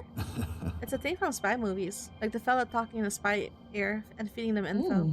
Huh. I didn't think you for a spy movie connoisseur award. Well, you never asked. Either way, Mikel's gonna hang out here while the rest of us follow some leads. Yeah, Farmer Ward and I were talking about seeing if we can find some fish for that critter you guys saw on the beach yesterday. It'd be easy to punt into the water. Now tell me, why I'm would gonna you go ignore and do that you said that. We're gonna see if it'll let us to those ruins if we feed it. Okay, got it. And what are you going to do, Angelique? Well, I mentioned yesterday that the man went missing on the beach shortly after Mrs. Porter did it. I'm pretty sure I remember seeing something about it at the library, so I'm heading there, darling. What? Whoa, so thrilling. Fishing or checking out the library, whatever will you choose? It's okay, we'll get into trouble after you're off work. Promise? He grins wide, and his eyes flicker a bright, almost neon green. Can you just do that on command? Well, we're not going to actively try to get into danger, but we'll come back and hang out. Ugh, fine. After Mikel is done whining, I realize I have a decision to make. Who will I investigate with? Well, I went to the beach the second time, so I guess we can go look for the third missing man. Investigate the third missing man with Angelique. Sounds like a plan. See you guys back here soon. Don't get any breakthroughs without me. Mikel gives us a lazy wave as we all head out to start investigating. Angelique and I head towards the library, soaking in the midday sun. The crashing waves and the hubbub of pedestrians are nearly impossible to hear once we're inside. There's always something so calming about the silence. Come, I have a record of all the newspapers here. She hands a box labeled September to October onto her hip and leads me to a table. We spread out the newspaper on the table and begin looking through them.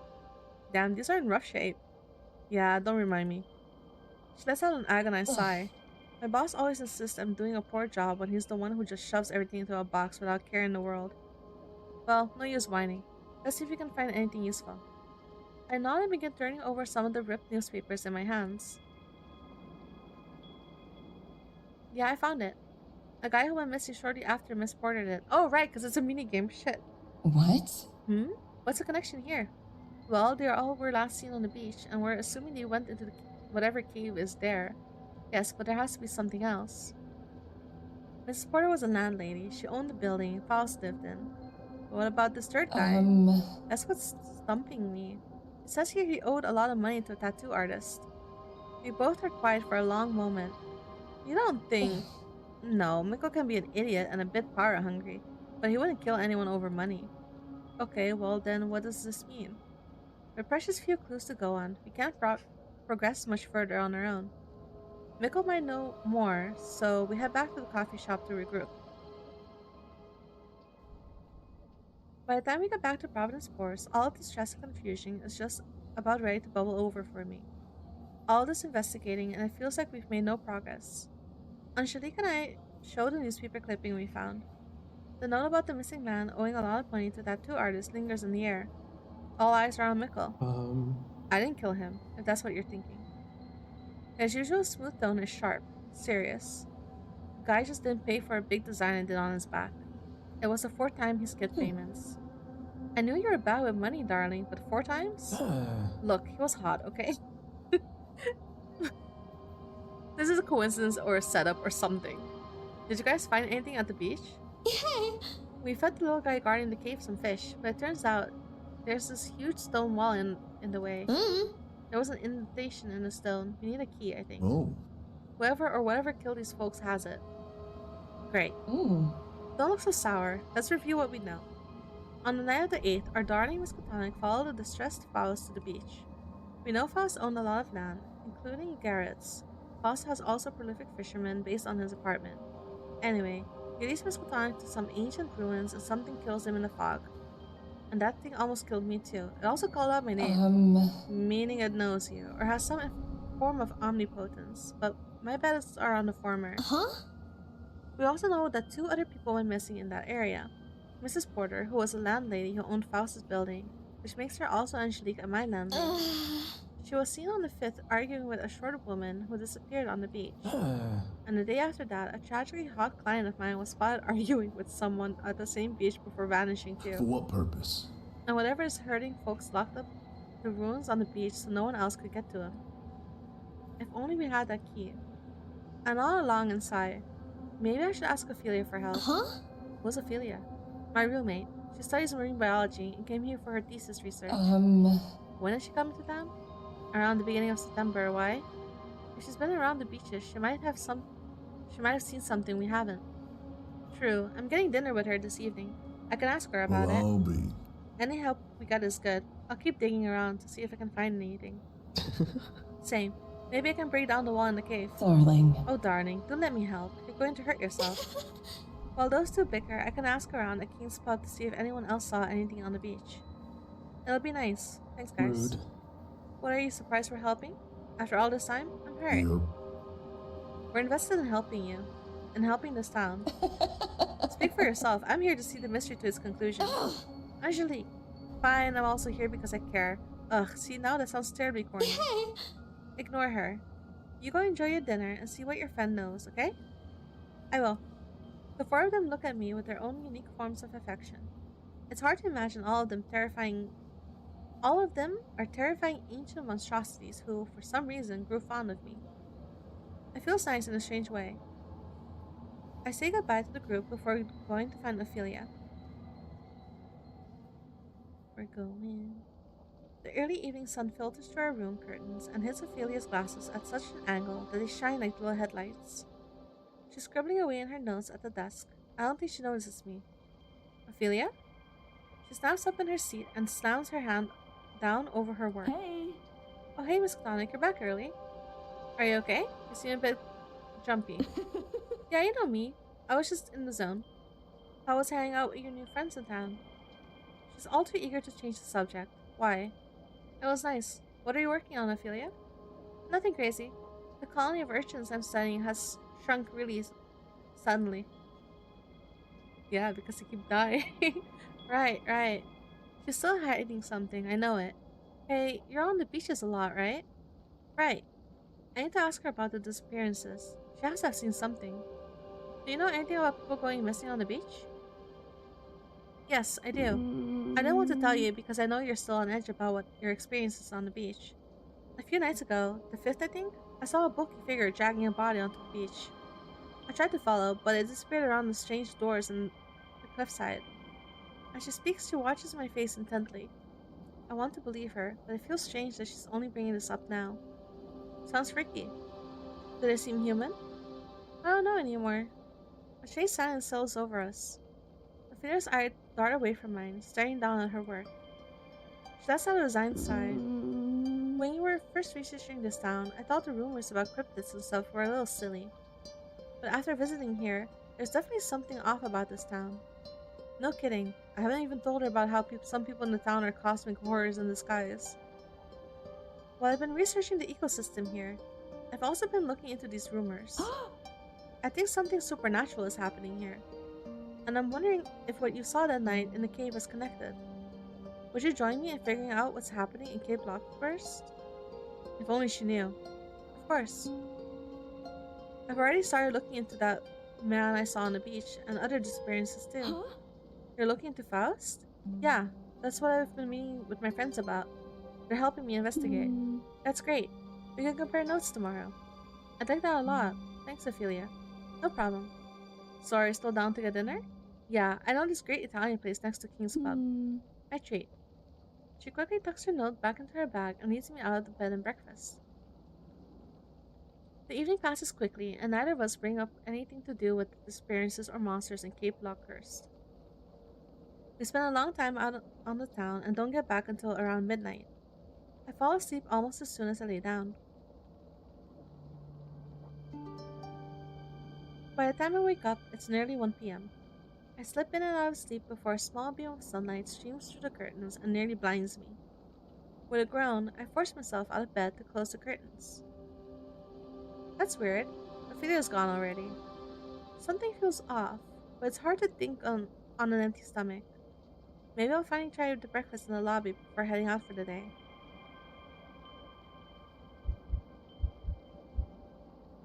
An unpleasant familiar pressure pounds at my head as soon as I step into the lobby. My visions swim, and I brace myself against the wall. Are you alright, dear? I'm fine. I stumble back and trip over my feet. As I hit the ground, I hear the patter of wet feet, and then a shoe's slobbering tongue swipes across my face. Ah. I start to scramble away when... Dear, are you okay? The monster that stood before me is just the bed and breakfast owner. And her dogs, I suppose. The largest of the pack is still licking my face and patting me, letting out concerned whines. I give his head a solid pat before standing. I'm fine. Just slept funny last night. I understand that. Now help yourself to the coffee. Your friend Ophelia came by not too long ago. Did she happen to say where she was going? No, she seemed to be in quite a rush, so I didn't ask. Gotcha. I wonder what's gotten into Ophelia this morning. Before I can think too hard on it, The door to the lobby swings open. Interesting. MissKatonik, was that you yelling just now? I'm fine, Mikel. Just got startled. Wait, why are you here? I was snooping around about the key you guys mentioned yesterday. Thought I saw something weird on the beach, so I went back down and looked for hours. That's when I found this. He holds out a small chunk of stone in his hand. It's dark and smooth, with a few sharp edges indicating it's just one part of a larger whole. A few deep scratches in it form partial shapes, and I can see the faintest bit of pale green light in the crevices. Huh? Just a piece of it. The killer probably smashed it to hell so we wouldn't investigate properly. Mikel, this is great. Let's go take a better look in my room. Let's go. We head up the stairs and back to my room. I clear off a space on the desk to sit and get a closer look at the fragment. It's cold in my hand, and the corners of my vision blur the longer I stare into the pale light spilling out of it. Without realizing, I'm tracing the carved shapes with my thumb. Get any weird vibes from it? Not sure yet. I feel like it's part of a word or something, but it's not any language I know. I wonder how old it is. I hold it up to the window, letting the late morning sunlight catch on the carvings. As I do, pale light seems to glow brighter. Stars dancing in my vision, pins and needles rocket down my hand and across my arm as I stare into the light. Interesting. That's interesting. Under Ophelia's bed, there was that same pale green light that emanated from the stone. I reach under the bed and fish out a brown bag. Was this always there? Now that I'm holding it, the light is brighter and much more intense. It almost burns my eyes a bit, and I have to squint. I hesitantly open the bag. The stone fragment shoots from my hand and straight into the bag, clattering against several similar-looking pieces. There's the rest of it. It matches the runes perfectly. This has to be the key that opens them. But why does Ophelia have it? Well, I think we found our killer. Is Ophelia really behind all the disappearances? Yes, but I'm going to give her the benefit of the doubt because I want a good ending. No, there has to be something else at play. Ophelia is kind and loving. She would never hurt anyone. At least, I hope that's the case. There has to be more information that explains everything. If this really is the key, then we should go to the ruins. Finally, the bag is heavy in my hands. I tuck it inside my coat and we head out to the beach. I feel a bit lightheaded, like I'm standing at the end of a very tall ledge. Once we enter the ruins, we're either going to be met with disappointment or... No, I know we're going to find answers there. We have to. We'll kill those 3 people and turn them into horrible monsters. We'll call out my name in the fog. We're going to find that there. I know we will. I just wish my hands would stop shaking. How's it been? Hey, you okay? Mikel stops walking and studies my face. Yeah, just nervous. Huh? Why? What do you mean why? I don't know what to expect. That's what makes life fun, isn't it? The unexpected. Besides, it's not like you're facing it alone. Unless, of course, you'd rather me leave you to your fate. What a dickhead. No. Come on, you should know me better than that. I'm not gonna leave you. You've come too far to stop now. And you've proven to be quite a fascinating human. His calm, almost cunning smile feels like a breath of fresh air compared to my mounting anxieties.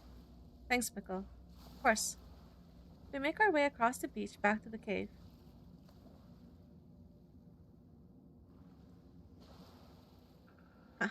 No minigame for me. The symbols glow faintly, and when I hold it up to the door, bright emerald light shines out of every crack and carving. The huge stone wall slides into the floor, clearing the way for us. With a deep breath, I steel my nerves and head inside.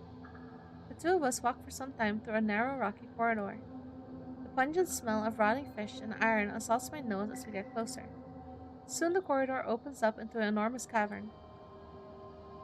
It's exactly like I remember, but this time I actually have the presence of mind to get a good look around. Dark marble pillars stretch from floor to ceiling. They're covered in glowing cracks and rooms that pulse softly.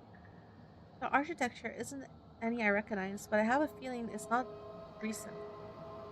Light dances around the cavern as if projected by mirrors, making it hard to gauge just how big this place is. I step a little closer to the strange pond in the center of the room. The fog rising out of it isn't nearly as thick as it was last time. Now that I can see it better, it looks like it's filled with water.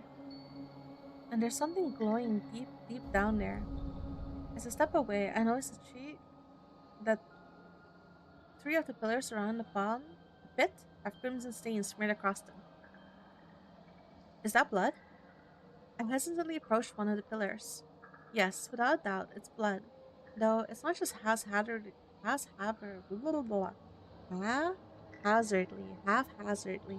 smeared on there like I thought. It looks almost like it's creating some sort of shape, like a diagram. My foot hits something as I lean in for a closer look. A fishing rod. Foss's fishing rod. I whip around to one of the other bloody pillars. A tattered piece of red scarf lays at the bottom of one, and the other has a fine leather jacket with the letter A painted across the back. This has to be a ritual or something. This takes me back. Not that I'm happy about this, no. But it makes me nostalgic for the times when I had armies of cultists worshipping me. Mikel, please.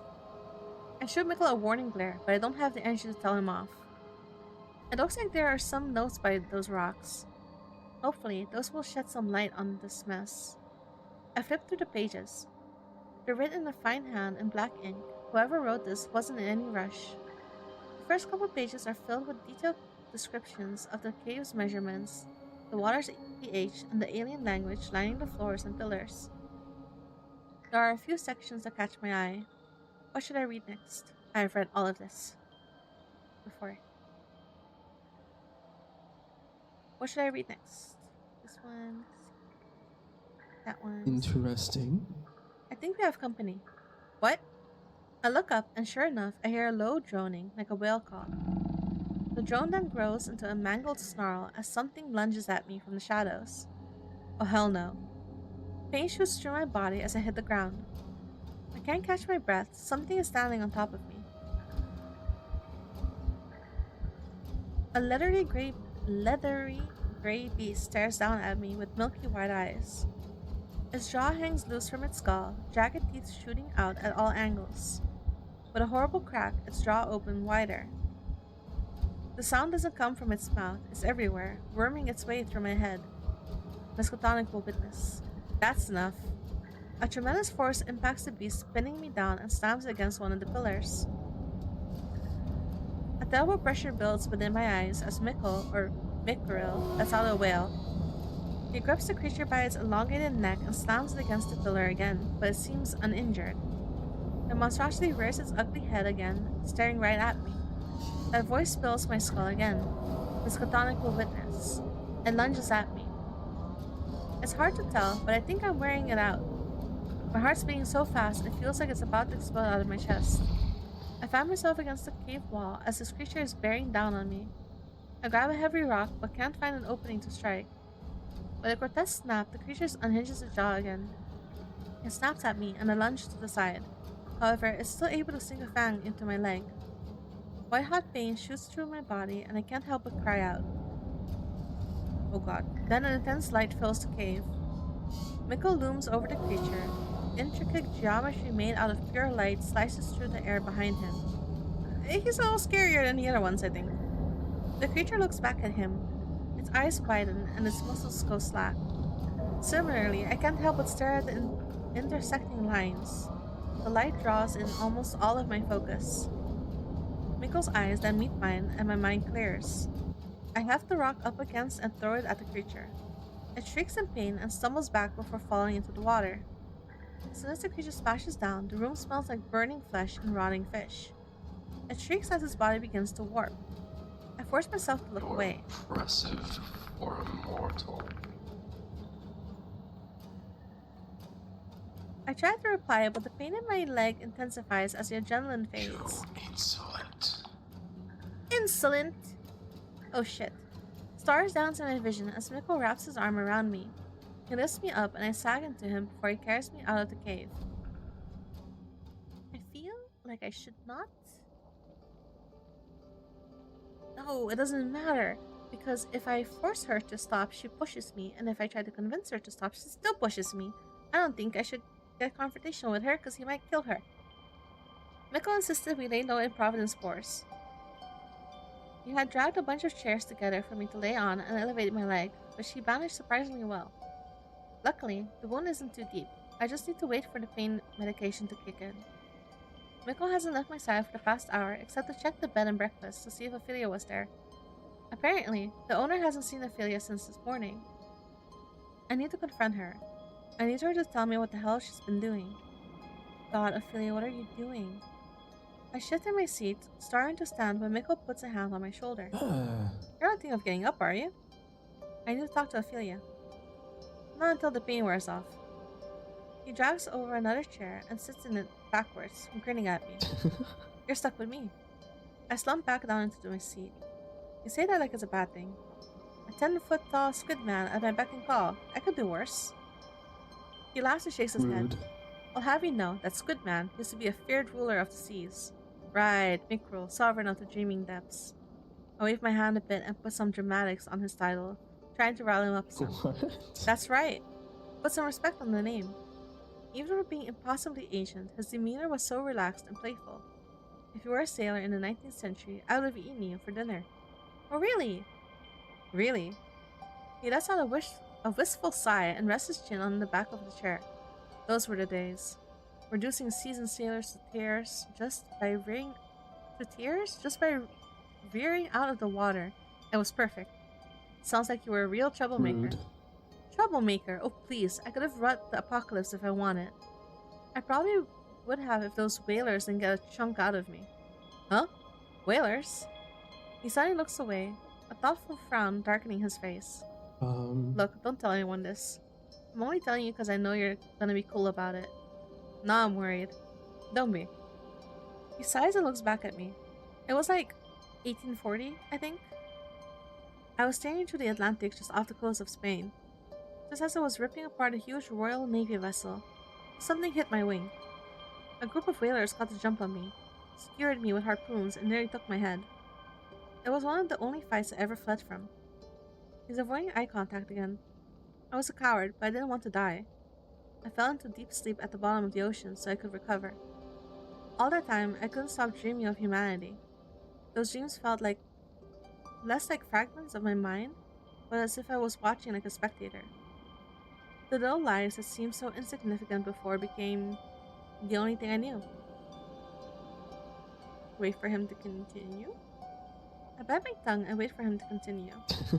The weird thing is, after about a century I felt jealous. Imagine that, me, an elder god jealous of humans of all things. He pauses and pats my shoulder. No offense. I guess. I can't help but smile and roll my eyes. It was just the strangest feeling. I couldn't shake it no matter what. I woke up from that dream before I was healed. I'm still only a fraction of the god I once was. But I needed to squash that jealousy before it consumed me. I wasn't strong enough to venture wherever I pleased, though. Luckily, the eldritch energy around Cape Lockehurst kept me going. I can recover here while seeing what makes humanity so infuriatingly interesting. And what's your conclusion? It's mostly overrated with a few exceptions. If I were Mikel, I couldn't give people tattoos or meet humans like you. Consider yourself lucky. You have the favor of an elder god. Is that good? I don't know. I feel like my life expectancy is dropping. He gives me a sarcastic grin, which I meet with an over-the-top bow. Oh, thank you, my lord. I chuckle a bit before something piques my curiosity. So why tattooing? Not sure. I just like how it looks. Sure. He then groans and throws his head to the side dramatically. First I pick up human dialects and then I develop passions. Oh, you poor thing. I roll my eyes yet again, though it's hard not to smile when he's acting like this. Yeah, either way, it's fun tattooing people. Flashbacks are great and all, but I really like doing the more intricate geometrical works. Like what I saw in the cave? Oh, yeah, exactly like that. One of the perks of being an elder god is that I can see geometry that forms reality. He leans into me and smiles. It's one of my favorite designs to do for people. Say, would you get a pattern like that across your back? I don't have the money. Maybe if it was small. No, that's not true. I would get my entire back tattooed. I'm waiting to get a leg sleeve. I would. Absolutely. Mike laughs hard and nods. I can book you for an appointment after this mess then. I don't have a job. I'm a student. He leans into me and grins. If you're not careful, people are going to mistake you for a cultist of mine. Ah, yeah, you would love that, wouldn't you? Ha ha, in your dreams. He laughs again and shakes his head. A comfortable silence settles over us. I keep thinking of him distracting the monster back in the cave. He didn't need to help me, but he did. Hey, Mikel? Thank you for saving me back there. What? Back in the cave? Yeah, it was just for helping me through all of this. Huh, it was selfish, I'll admit. I like satisfying my curiosity. And lucky for you, I happen to like adventurous, curious mortals. There's that charming, easy smile again. He's leaning in, with a spark in his eyes, watching me intently. What would get him more off guard if I kiss him or hug him? I think probably kissing is the only way to be, like, for sure on a good path, right?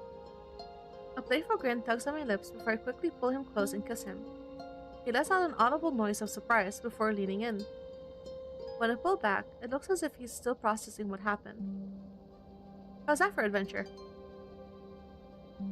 That wild, dangerous smile plays across his face again, and he laughs. You keep surprising me. Would you rather me stop? Not at all. After that, he steps aside to brew us each some coffee so we can stay up discussing all that happened. But soon the conversation devolves again into us discussing the weird critter on the beach, what tattoos we should get, where we'd like to visit before we die. I do want to know more about the critter on the beach. I don't really remember the seats here being so comfortable, but the longer we stay and chat, the more relaxed I get. Yo.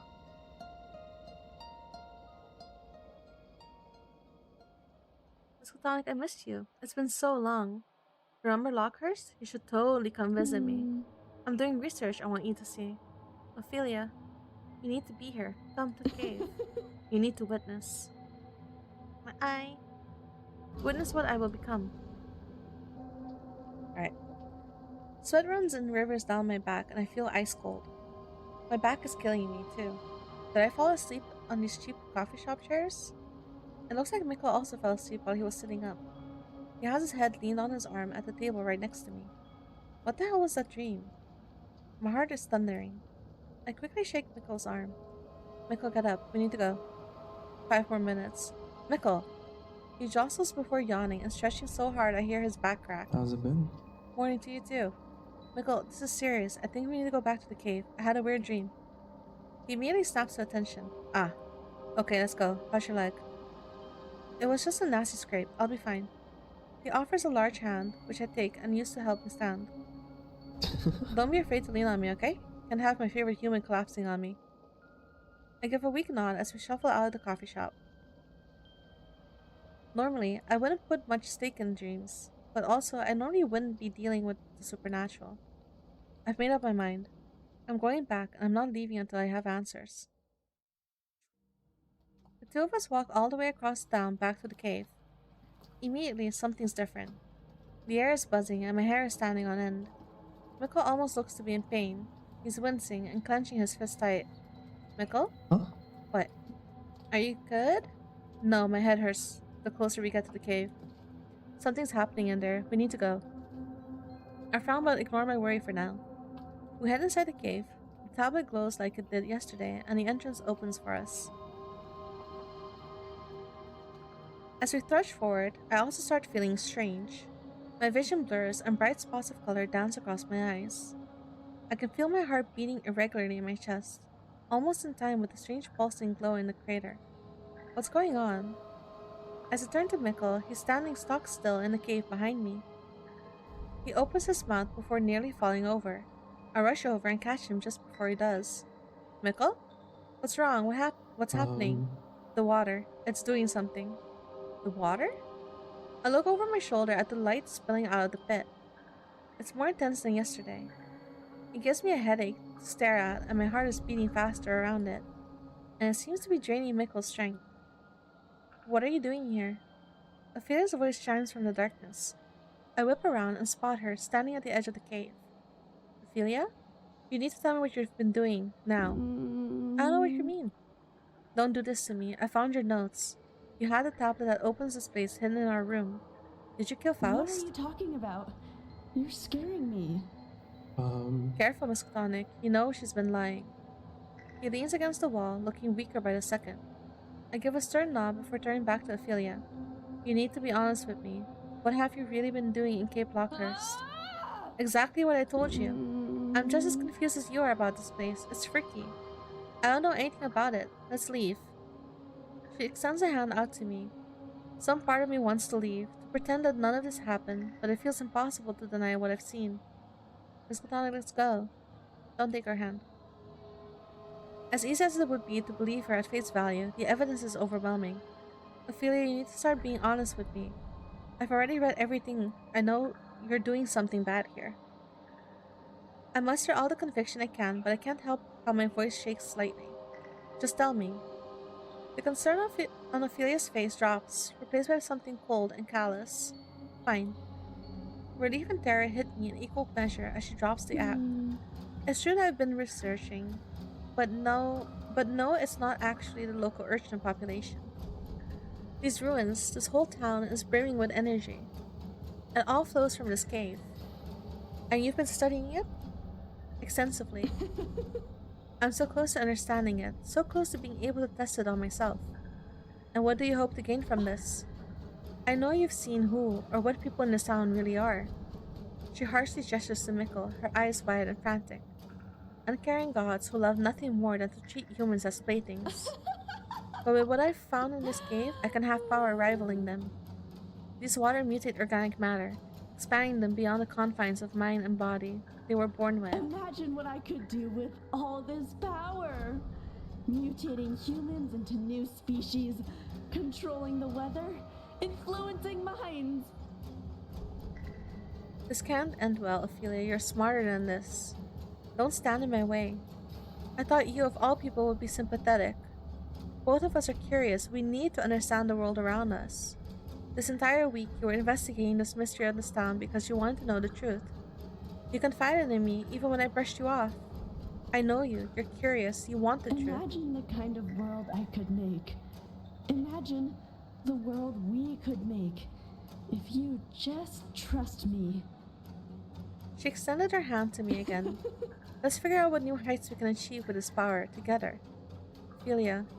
She steps closer and I stagger back, hitting my back against the cave wall. God, my head is pounding even harder. To hold all that power, I need to feed the waters. I already have 3 bodies, 3 test subjects. And you brought me the 4th sacrifice I need. Her eyes flash a terrifying green and the ruins around the cave light up. So this is what all those sacrifices felt like back in the day. Thank you for bringing them here. I only recently deciphered the runes I'm using to subdue them. The blood and soul of 4 cosmic abominations will be more than enough for the ritual. Stop, don't hurt someone you met a week ago? She lets out a cruel laugh. Come on, MissKatonik. I don't want to add you to the ritual. I want you to witness it. Don't you want to see what will happen? Ophelia. Well, normally I'm all for ritual sacrifices. I'd rather not be obliterated by whatever this is. I need to do something. Force her to stop. Ophelia, I'm doing this for your own good. Doing what? I step forward and move to take Ophelia's hand, ignoring the fiery pain in my leg. She flinches as I touch her and push her down. I hit the ground hard with a loud crack. Pain rockets through me and I can't hold my breath. Ugh. Oh, this is not good. What? With a surge of strength, Mikel seems to push through the intense aura permeating the cave. Oh, I made a mistake. I made a mistake. The other ones weren't able to, like, fight, right? He casually offers me a hand up before resting a hand on my shoulder. Ophelia, please listen to me. I care about you. Stop this, please. Why are you standing? Okay, no, in it's the my same. way? It's the same. He's not gonna hurt her. I ignore her question and step towards her again, wincing through the pain. You're not a killer. Something here made you desperate enough to take someone's life. She takes a shaky step back, eyes wild and frantic, as if she were a cornered animal. Something is leaking into Cape Lockehurst. Something ancient and powerful. You might not want to understand it, but I do. This isn't you. You're kind and caring. You want to research the ocean because you wanted to save marine life. No, stop talking. This is changing you. Tears prick in her eyes, and she grips her scarf tight.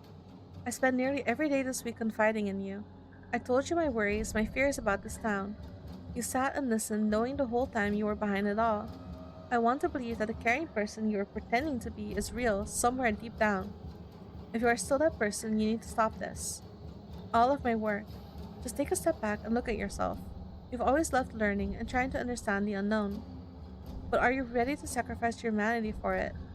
She stares at me, tears streaming down her cheeks and frogging up her glasses. Her knees begin to tremble and she collapses to the floor. God, what have I done? I sink to the ground with her, wrapping her in my arms. She lets out a deep sob. The full weight of realizing what she's done is hitting her hard. Her cries echo through the cavern. She clings to me, muttering apologies and begging forgiveness. I can't bring myself to speak, so I just hold her tight, bathed in the emerald light of the ruins. Here we go, we graduate. Alright. This is probably all the scene? Yeah. These are credits.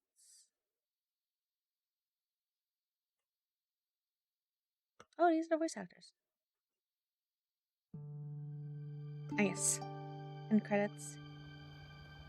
Ugh, of course he'd make this our first stop on our road trip. He groans as he brings his motorcycle to a stop at the side of the road. I climb off the back and stretch my legs. You sure you want to come back here? Just to visit for a bit and see our friends.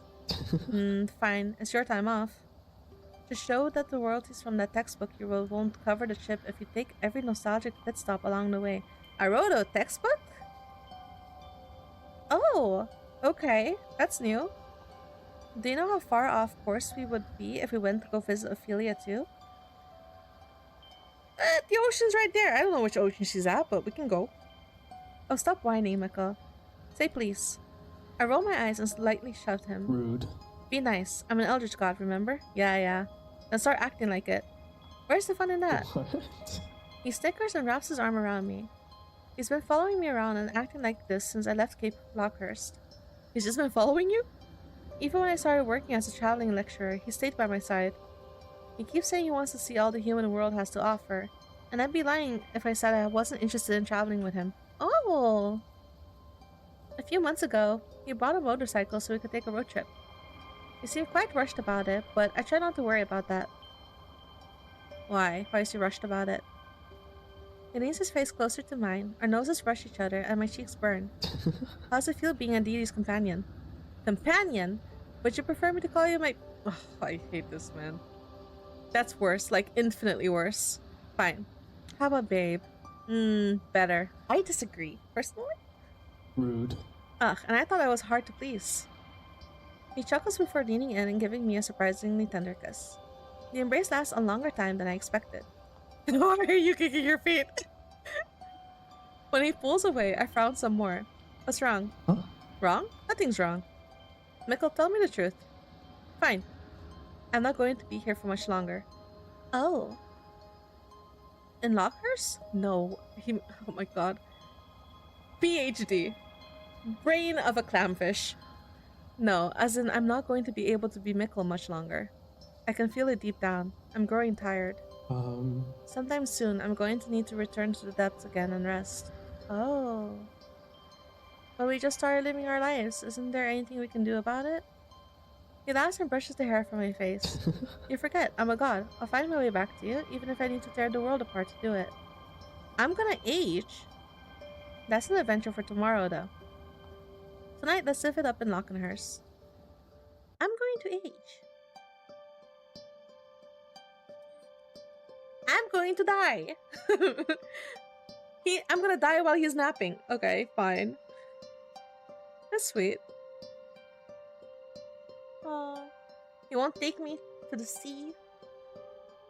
Saya took me to the moon. Sort of.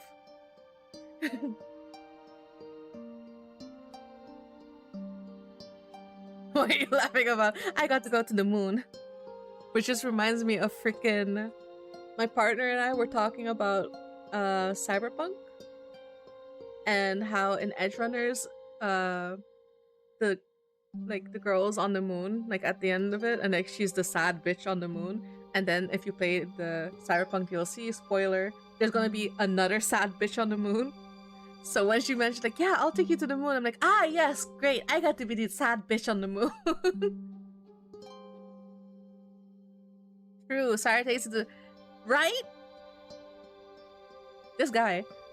Man, I love you, I spend time with you, but also I didn't take a nap, so like, just stay here while I take a nap for however fucking long. Alright. So that's the third route that I tried. So now we're gonna go, and here's the thing, I saved it, didn't I? No, that's the, I don't know. I asked her what book she was reading.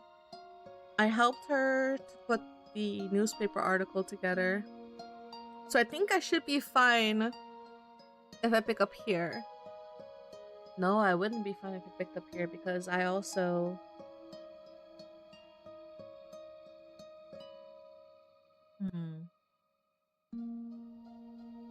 I wouldn't be fine if I picked up here because I was nice to Mikel. Probably. Fuck. Okay, wait. Let's go here. And then we're gonna skip. Can I help you? What book are you Darling. reading? Oh shit. Oh, I've Okay. missed you. It's been so her long. Why didn't you? I've been doing. I know I've said it like a million times already, but I'm. So probably that's where I see him. Join him. I tried to walk Did you away. see that? By the way, in case you were wondering. Are you alright?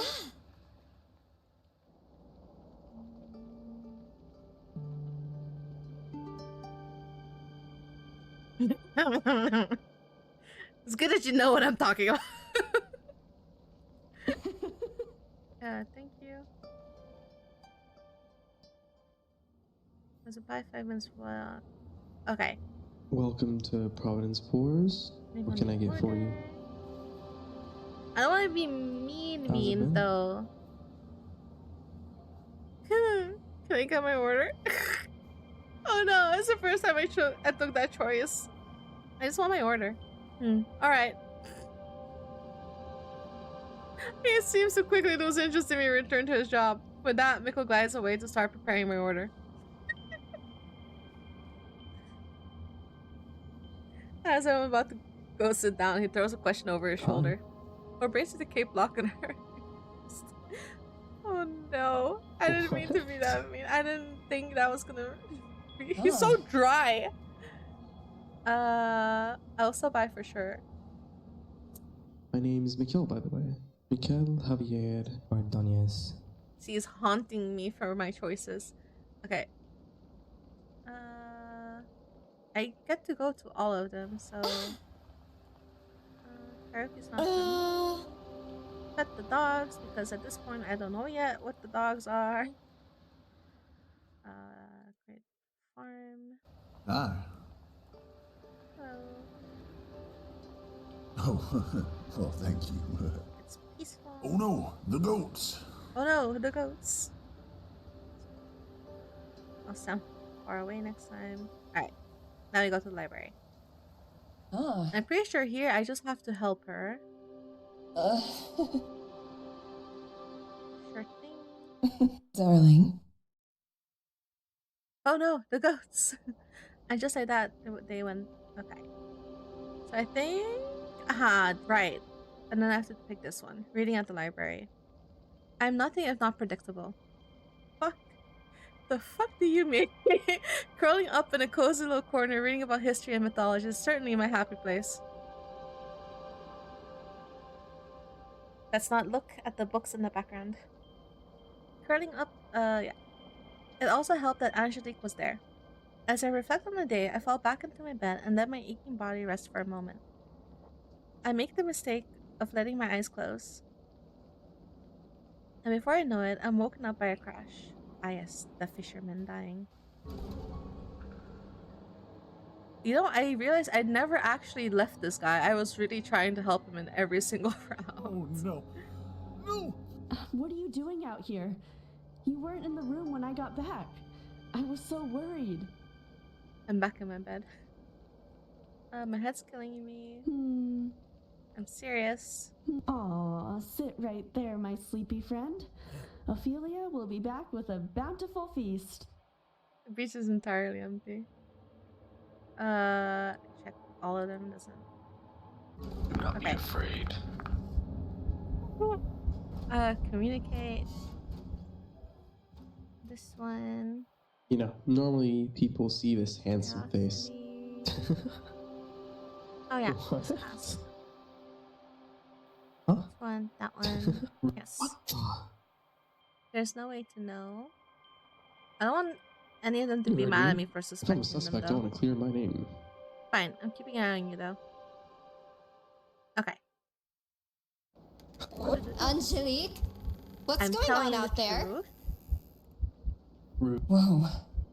And to solve this, no one gets hurt, which is true. Alright, probably here. I hope this is good enough. Show to our roommates. But why? No, he just wants to let you know. Hi. You seem awfully excited about this. Yes, and then we go to dinner. Okay. Dinner sounds great. Thank you for inviting me. Thank you for indulging us, darling. Okay, oh, we can use the good place. For pizza? Duh. Sunray laughs and takes both Angelique's and my hand before running down the street back to their apartment. I hope I have enough points. Anyway, I always forget how early the sun sets this time of year. It's barely 6 p.m. and the town is already bathed in the sunset's rich golden light. It makes the girls' quaint apartment feel 10 times cozier. Come on in, we'll get dinner going. The two of them seem to fall into a comfortable routine in the kitchen, chatting as they get out ingredients and bowls. I walk over and grab a bar seat at the island of the kitchen. After the events of last night and today, my social battery feels completely drained. It's a little nice to just sit and listen to them talk and prepare dinner. They discuss a game console Angelique just bought, annoying coworkers at both Sunraya's jobs, and other shockingly normal topics. It's hard to imagine that they are real cosmic horrors in disguise. If I hadn't seen Angelique's true form, if Mikel didn't tell me about this town, I wouldn't have any idea. Soon, Angelique pulls the pizza out of the oven with a triumphant grin. I want pizza. It has anchovies on one side, I know about that, and normal cheese on the other. I'm lactose intolerant. Soon, the three of us sit on the couch eating pizza and guzzling down Suria's homemade cider. I've hardly noticed how fast this time is slipping from us until all the pizza is gone and it's nearly 8 p.m.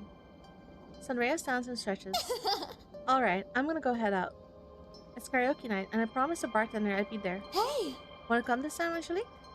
Angelique shakes her head as she collects our plates and places them in the sink. Oh, boo. What about you, MissKatonik? Karaoke could be fun. No pressure, one way or the other. Ah, If you'd rather stay in, I was gonna put on one of my favorite horror movies. Is it the one with that demon? Sunria, darling, there are many horror movies that have demons. Either option seems fun. What do? We're watching a horror movie for the first time with Angelique. I think I'll hang out here and watch a movie with Angelique. Dope, you two have fun. She beams at the two of us before heading out. Make yourself comfortable, MissKatonik. I'll get the movie going. Okay. She gestures towards the couch as she begins fussing with the television. I sit and she glances at me over her shoulders. You know, I used to be much like you. Huh? I used to be human. Oh? I was pursuing a doctorate in historical studies before. Well, I'm much happier now. Before I was simply Angelique Labu. Oh shit, I'm butchering that. But now, people whisper about a malevolent spirit taking the form of a massive phantom jellyfish who feeds off the minds of mortals. The Chronicle. do you feed off the minds of mortals? That's what they call you? The Chronicle? Yes. I feed off the electrical pulses of brains. Oh! That is to say, I collect people's knowledge and memories. Right. Are you planning to harvest memories? Is that why you work at the library? Actually, is that why you work at the library? You're quite astute, yes. If I'm feeling weak, I just take a little off the top whenever scholars decide to stop by. Oh, you don't have to kill people to do it? It doesn't hurt them, and they hardly notice. They just feel like they've forgotten something. Oh, that's neat. Right. She seems quite proud describing all of that. I can't tell if that's a good sign for me or not. Just then, the television crackles to life, and Angelique joins me on the couch. Has she harvested my memories? She's so cute. I like her hair. This is one of my favorite movies. The Unfortunate Circumstances of Elizabeth Park. What is it about? Two nuns tried to cure their friend who was possessed by a demon. She looks at me with a lazy smile. I think you're going to like it. With a click of the remote, the movie starts. In the very first scene, the actors feel incredibly stilted, and the special effects leave much to be desired. Well, Angelique says this is one of her favorite movies. Maybe it'll get better. It didn't. In fact, it was hilariously bad. It took all of my strength not to laugh like an idiot during the dramatic scenes between the leading lady and her love interest. The only thing that kept me from laughing was Angelique's calm smile throughout the whole movie. When the credits roll, she glances at me. So, thoughts? I'm gonna be honest. I know you said you liked it, but it was almost comical how bad the movie was. I'm glad we agree, darling. She laughs and her expression brightens. Wait, I thought it was your favorite. It is. That's only because of how bad it is. Ah, it's one of those favorites. Right, okay. An overwhelming relief hits me and I can't help but laugh. Oh, thank goodness. I was really trying to be nice about it. Don't. She leans over the couch to me, eyes sharp. Tell me everything you thought, every little detail that made you laugh. Well, for starters, the exorcism scene was so poorly written, it felt like a student film. I know, right? Normally that actress is so skilled, but the material she was working with was horrible. And those costumes! As soon as the ice is broken, we begin laughing about how bad the movie was. We grab some drinks and rewatch a few scenes, now laughing like hyenas. She shows me a few scenes from the sequel, and I get cramps from how hard I'm laughing. Oh no, the sequels are always worse. After a while, I have to take my leave back home, or else we're going to be at this until dawn. Angelique clearly doesn't want me to leave, but she walks me home anyway. Oh, she walks me home? Chatting my ear off about behind-the-scenes trivia the whole time. Oh. How did she become a jellyfish? By the time I get home, Ophelia is sound asleep in her bed. The weight of the day sends me crashing down into my bed soon after I get back. I can barely reflect on the day before I drift off to sleep. Do I get to find out how she becomes jellyfish? I find myself staring well before I normally get up. I can't force myself back to bed. My mind is racing trying to process all that happened these past 2 days. Okay. I witnessed a man getting attacked by something in a creepy cave.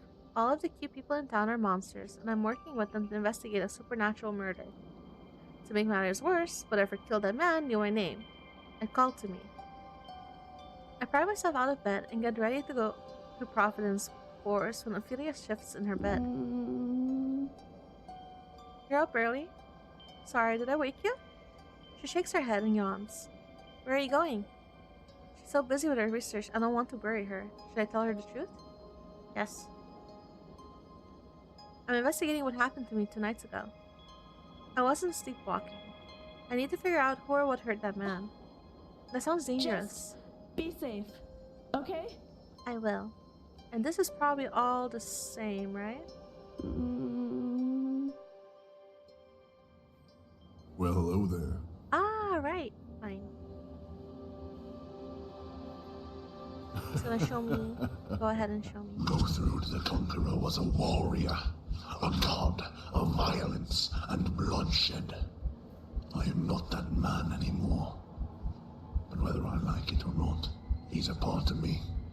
You've clearly changed for the better. We're going with Mikel and Angelique. Darling. What? We're going to talk to the fish. Does it feel as if the fish is about to find me? Hey, darling. Thank you for helping me. Thank you for helping me. It's quite alright, darling. Now stand. She offers me one of her frills, and I hesitantly take it. I was half expecting a dose of venom or jolt of electricity, but no, she just pulls me to my feet. Once I stand, I see Mikel just down the beach, beating the hell out of this eel. Sounds vaguely wrong. It's about 4 p.m. when everyone arrives back at Robin's course. Huh. Oh, right. I can't hang out with her. So what am I gonna do? I don't know what to do. What is a carrot? I wanna see the goat. Huh? I'm not scared.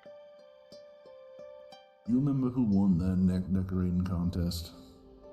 If I remember. Look at the goats. They're so cute. I wanna feed it. Okay, skip. Run away. Or maybe that's wrong to run away because they're roommates. I should probably not have run away. Fuck. Oh well. I did it. I ran away. I'm a coward. I'm fleshy. I am very mortal. What's really going on? We're going. Okay. Wait. Oh, this is still the same. Okay. Be nice, Mikel. Go investigate the third man. Angelique. We got through that. Okay. Yay! Yeah, they fed the little guy. Need a Oh. key. Whatever killed these folks has it. Yes. Yay! Read that. An early evening sun filters through our room, curtains, and his Ophidius glasses. Right, she's writing down stuff. We ask her if she's seen people disappear. Of course. Alright, so this is where I should be. Darling. Yes. Was that you yelling just now? I'm fine, Angelique. Just got startled. Wait, why are you here? I wanted to do some research last night about the key to the ruins. I felt like I remember seeing something at the beach. So I went back down and looked for hours. That's when I found this. She holds out a small chunk of stone in her hand. It's dark and smooth, with a few sharp edges indicating it's just one part of a larger whole. A few deep scratches in it form partial shapes, and I can see the faintest bit of pale green light in the crevices. Whoa. A fragment of the key, perhaps. I imagine the culprit was trying to hide the evidence. Angelique, this is great. Let's go take a better look down in my room. Or in my room. Up in my room. Aren't you forward, darling? Lead the way. She's the first one that actually points that out. I don't mean it like that. We head up the stairs and back to my room. I clear off a space on the desk to sit and get closer to look at the fragment. It's cold in my hand, and the corners of my vision blurred along as I stare into the pale light spilling out of it. Without realizing it, I'm tracing the carved shapes with my thumb. Any insight? Not sure yet. I feel like it's part of a word or something, but it's not any language I know. The alphabet I'm using isn't familiar to me either. I hold it up to the window, letting the late morning sunlight catch on the carvings. As I do, the pale light seems to glow brighter. Stars dance in my vision. Pins and needles rocket down my hand and across my arm as I stare into the light. Darling. Something's glowing under the bed over there. Under Ophelia's bed, there was the same pale green light that emitted from the stone. I reach under the bed and fish out a brown bag. Was this always there? Now that I'm holding it, the light is brighter and much more intense.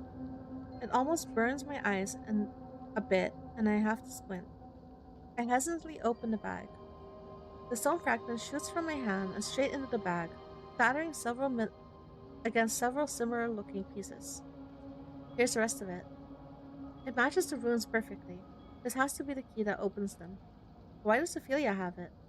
I think we both have an idea as to why, darling. Is Ophelia really behind all these disappearances? There's something else at play. No, there has to be something else at play. Ophelia is kind and loving. She would never hurt anyone. At least, I hope that's the case. There has to be more information that explains everything. If this really is the key, then we should get to the ruins. I agree. I wonder what we'll find there. The bag is heavy in my hands. I tuck it inside my coat and we head out to the beach. I feel a bit lightheaded, like I'm standing at the edge of a very tall ledge. Once we enter the ruins, we're either going to be met with disappointment or... No, I know we're going to find answers there. We have to. We'll kill those 3 people and turn them into horrible monsters. We'll call out my name in the fog. We're going to find that here. I know we will. I just wish my hands would stop shaking. Darling. Are you alright? Yeah, just nervous. Oh, you sweet thing. If there's anything lurking in there, I'll keep you safe. She passed my arm with a calm smile. We're going to solve this mystery together, alright? There's something soothing about her poise in the face of this danger. Plus, it was a little extra exciting hearing a horrifying phantom jellyfish swear to protect me. Thank you. I needed to hear that, Angelique. Darling. Anything for you. Does that mean my bitch? I don't know any French. We make our way across the beach back to the cave. I don't know any French.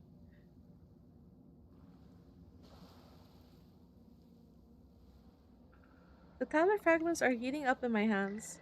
The symbols glow faintly, and when I hold it up to the door, bright emerald light shines out of every crack and carving. The huge stone wall beside slides into the floor, clearing the way for us. With a deep breath, I steel my nerves and head inside. No, I mean... that means my dear eye was completely... I just looked at the spelling. I was like, is she calling me her bitch? The 2 of us walk for some time through a narrow rocky corridor. The pungent smell of rotting fish and iron assaults my nose as we get closer.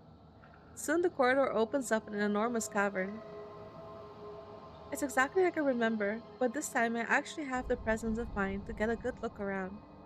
Dark marble pillars stretch from the floor to ceiling. They're covered in glowing cracks and runes that pulse softly. The architecture isn't any I recognize, but I have a feeling it's not recent. Light dances around the cavern as if protected by mirrors, making it hard to gauge just how big the space is. I step a little closer to the strange pond in the center of the room. The fog rising out of it isn't nearly as thick as it was last time. Now that I can see it better, it looks like it's filled with water, and there's something glowing deep, deep down there. As I step away, I notice that 3 of the pillars surrounding the pit have crimson stains smeared across them. Is that blood? I hesitantly approach one of the pillars. Yes, without doubt, it's blood. Though it's not that just haphazardly. Some of these words, it's a me thing. I'm dyslexic, so I just don't know why I get stuck on these words. It's right on there like I thought. It looks almost like it's creating some sort of shape, like a diagram. My foot hits something as I lean in for a closer look. A fishing rod. Foss's fishing rod. I whip around to one of the other bloody pillars, not body pillars. A tattered piece of red scarf lays at the bottom of one, and the other has a fine leather jacket with the letter A painted across the back. This has to be a ritual or something. How barbaric. What is this in service of? What is the goal? It looks like there are some notes for those rocks. Hopefully, those will shed some light on this mess. I flip through the pages. They've written in a fine hand in black ink. Whoever wrote this wasn't in any rush.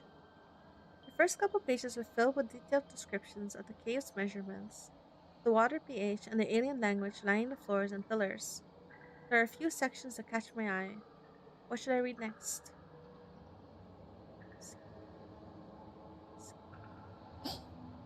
Darn, did you hear that? What? Why are you scared? I'm scared too. I look up and sure enough, I hear a low droning, like a whale call. The drone then grows growl grows into a mangled snarl, and something lunges at me from the shadows. Pain shoots through my body as I hit the ground. I can't catch my breath. Something is standing on top of me. A leathery gray beast stares down at me with milky white eyes. Its jaw hangs loose from its skull, jagged teeth shooting out at all angles. With a horrible crack, its jaw opens wider.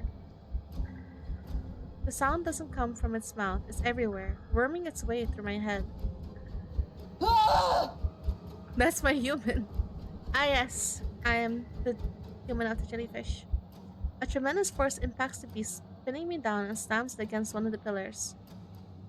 The air buzzes and it becomes hard to focus as Angelique, the Chronicle, reaches out towards the creature. She hurls it across the cavern, hitting the wall hard, but it looks uninjured. The monstrosity rears its ugly head again, staring right at me. That voice spills my skull again. It lunges at me. It's hard to tell, but I think I'm wearing it out. My heart's beating so fast, it feels like I'm about to explode out of my chest. As I'm running, Angelique's voice cuts through to my terror. I look over my shoulder and watch as Angelique swipes at the monstrosity. Lightning surges through her arms and into it, stunning it. Seeing an opportunity, I whip around and shove the creature as hard as I can into the water. It manages to swipe at me as it falls, steering a claw through my leg. I stagger back and into Angelique, who wraps her frills around me tightly. As soon as the creature touches the water, the room smells like burning flesh and rotting fish. It shrieks as its body begins to warp. I force myself to look away. Oh, darling, your leg. My head is spinning from the pain. I can barely form words. Stars dance in my vision as Angelique lifts me out of the cave.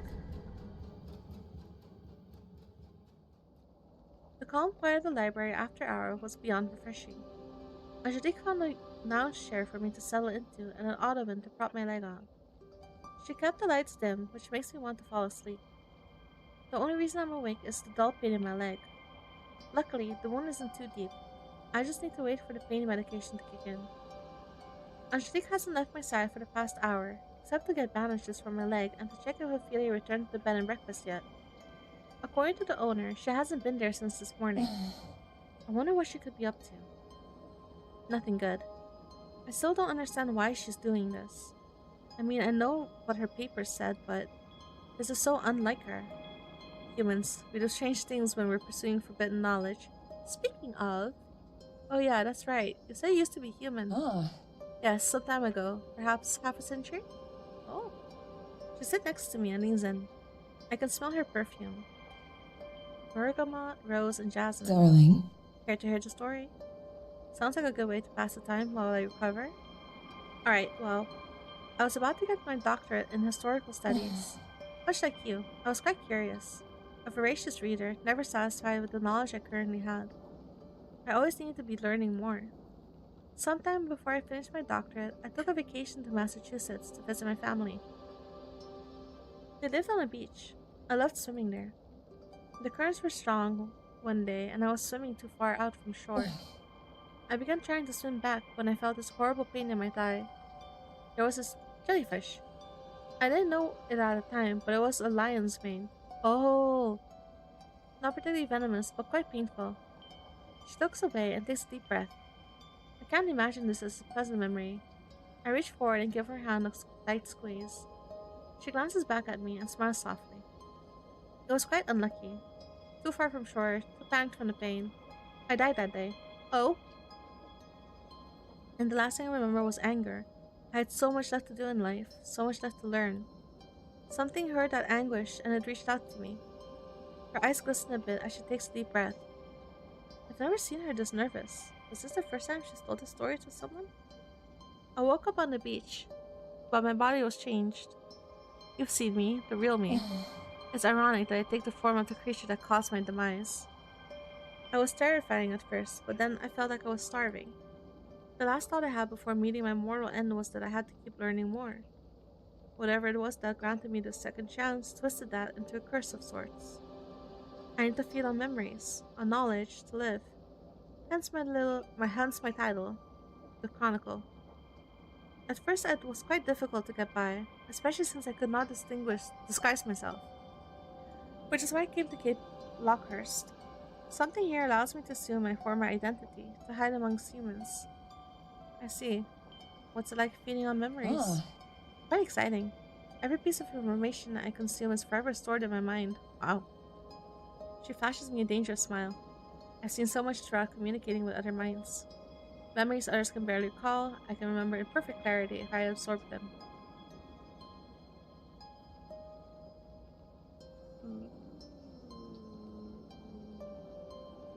She's already answered, though. She said it doesn't hurt them, but it just feels like they forgot something. What's your favorite memory you've taken? Oh, well, Mikel let me into his mind one time. Oh? He witnessed the continental drift, darling. He's that old? Oh, shit. Yes, though he doesn't look a day over 25. Huh. So he took some of his memories. Why? Jealous? Do you want to donate? Me? I don't think I have interesting memories. She leans into me and my face burns. Angelique lets out a gentle laugh and shakes her head. I'm joking. You've proven yourself to be useful, smart, and interesting to steal memories from. So you have stolen memories. Well, without permission. If you did, would I forget whatever memory you took? oh, Oh no, dear. I would just make a copy for myself. Oh! Her face falls and she rubs my hands. Her touch is ice cold, but somehow it's soothing rather than off-putting. In all seriousness, I wouldn't invade your mind without asking. Thank you. But you can if you want. I'm a little curious what that's like. Her eyes go wide, but an eager smile plays across her lips. Are you quite sure? Why not? If it doesn't hurt and I get to keep my memory, sure. darling. You continue to amuse and surprise me. What do I need to do? Nothing. Just relax and think about a memory you'd like to share. Do I share her? Do I share like my fucking study sessions or something? As she speaks, she slides her chair closer. Her hands squeeze mine, and I'm suddenly quite aware of how fast my heart is beating. A slow chill begins to spread from her hand over the rest of my body. It's almost calming. What memory should I share? Getting accepted into my graduate program, watching that movie with Angelique. The time I was there to skydive, a quiet night spent reading and relaxing. Watching the movie with her. I picture the moment quite clearly. How low the light framed Angelique's face, how bad the movie was, how she laughed when we rewatched certain scenes.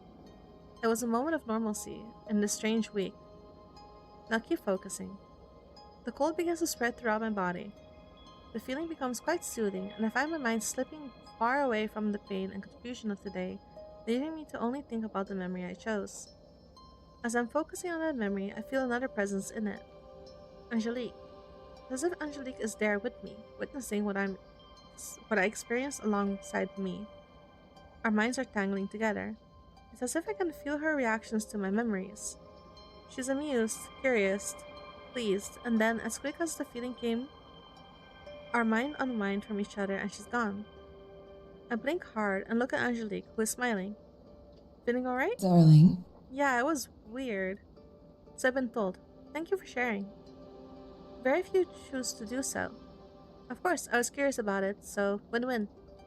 She lets out an almost melodic laugh as she leans back. It's been quite some time since I shared my story, sorry. Huh. I imagine that's weird since you get to see a lot of people's stories.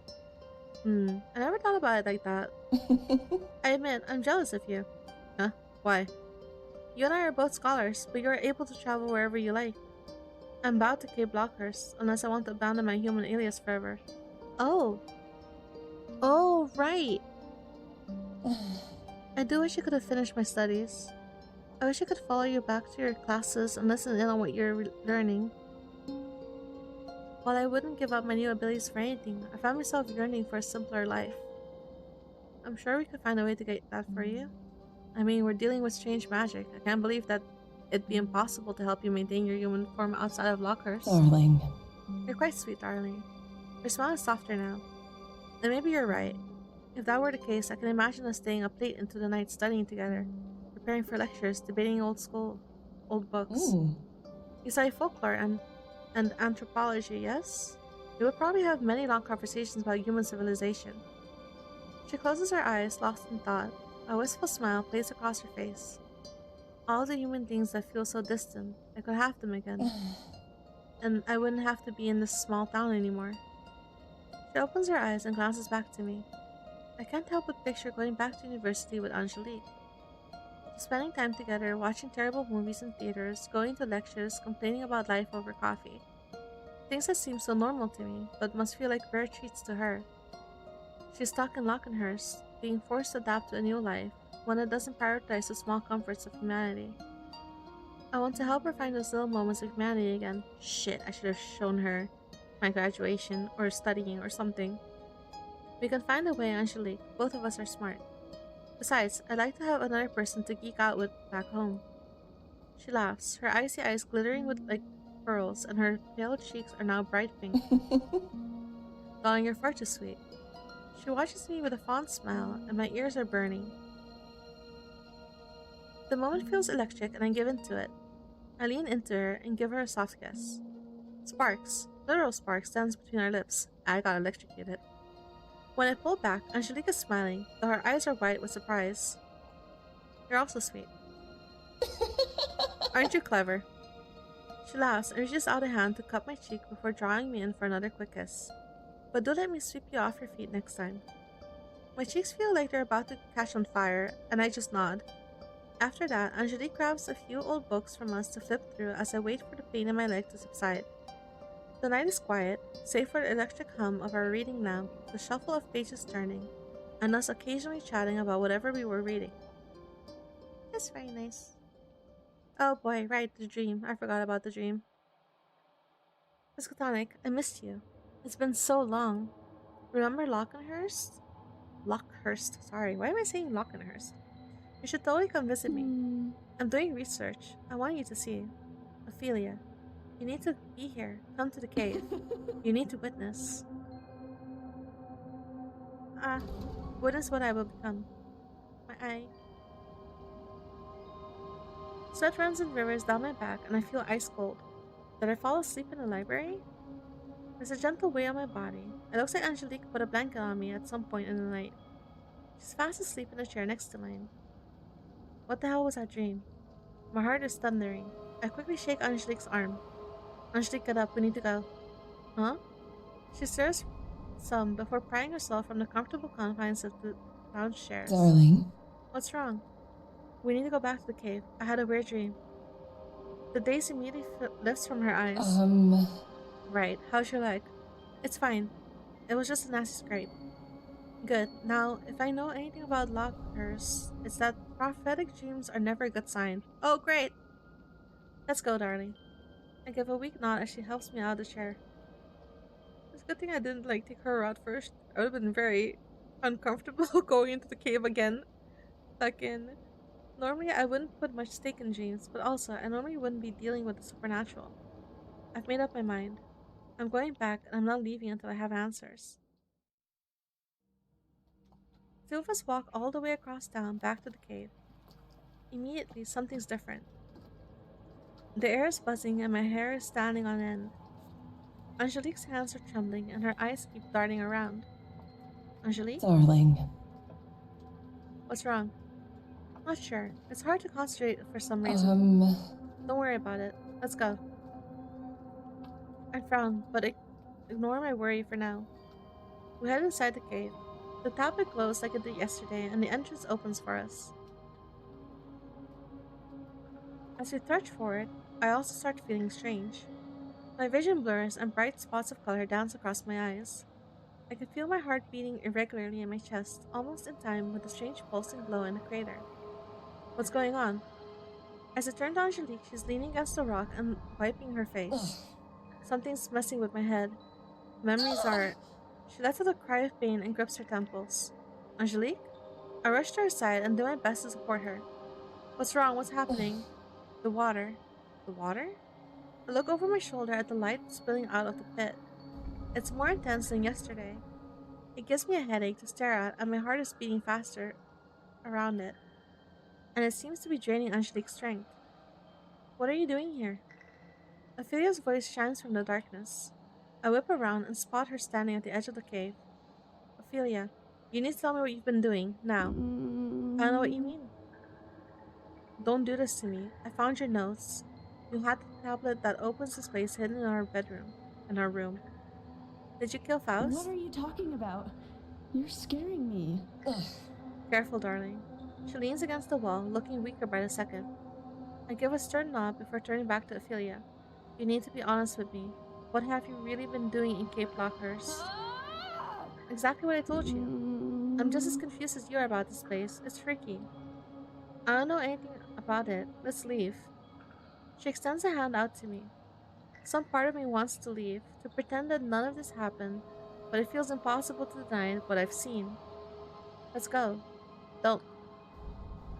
As easy as it would be to believe her at face value, the evidence is overwhelming. I feel you need to start being honest with me. I've already read everything. I know you're doing something bad here. I muster all the conviction I can, but I can't help how my voice shakes slightly. Just tell me. The concern on Ophelia's face drops, replaced by something cold and callous. Fine. Relief and terror hits me in equal measure as she drops the axe. hmm. It's true that I've been researching, but no, it's not actually the local urchin population. These ruins, this whole town is brimming with energy. It all flows from this cave. And you've been studying it? Extensively. I'm so close to understanding it, so close to being able to test it on myself. And what do you hope to gain from this? MissKatonik, I know you've seen who or what people in this town really are. She harshly gestures to Angelique, her smile wild and frantic. Selfish abominations that devour minds. Okay, hold on. I feel like that's fucking not at all what she's doing. But with that, but with what I found in this cave, I can have power, rivaling them. I'm sorry, it's been like 6 hours. These waters mutate organic matter, expanding them beyond the confines of the mind and body they were born with. Imagine what I could do with all this power. Mutating humans into new species, controlling the weather, influencing minds. No, this can't end well, Ophelia. You're smarter than this. Don't stand in my way. I thought you of all people would be sympathetic. Both of us are curious. We need to understand the world around us. This entire week, you were investigating the mysteries of this town because you wanted to know the truth. You confided in me even when I brushed you off. I know you. You're curious. You want the truth. Imagine the kind of world I could make. Imagine the world we could make if you just trust me. She extended her hand to me again. Let's figure out what new heights we can achieve with this power together. Ophelia. She steps closer and I stagger back, hitting my back against the cave wall. God, my head is pounding even harder. To hold all that power, I need to feed the waters. I already have 3 bodies, 3 test subjects. And you brought me the 4th sacrifice I need. Her eyes flash a terrifying green and the runes around the cave light up. I don't want to die. We need to do something. Thank you for bringing them here. I only recently deciphered the runes I'm using to subdue them. The blood and soul of 4 cosmic abominations will make more than enough for the ritual. Stop, don't hurt someone you met a week ago? She lets out a cruel laugh. Come on. I don't want to add you to the ritual. I want you to witness it. Don't you want to see what happens? Ophelia. Someone's going to die if we don't do something. It'll be us or her. I need to do something. Force her to stop. Ophelia, I'm doing this for your own good. Doing what? I step forward and move to take Ophelia's hand, ignoring the fiery pain in my leg. She flinches as I touch her and pushes me down. I hit the ground hard with a loud crack. Pain rockets through me and I can't catch my breath.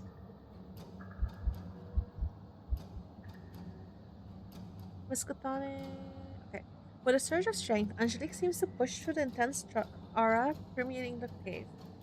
One of her frills winds around me and sends me back onto my feet. Ophelia, please listen to me.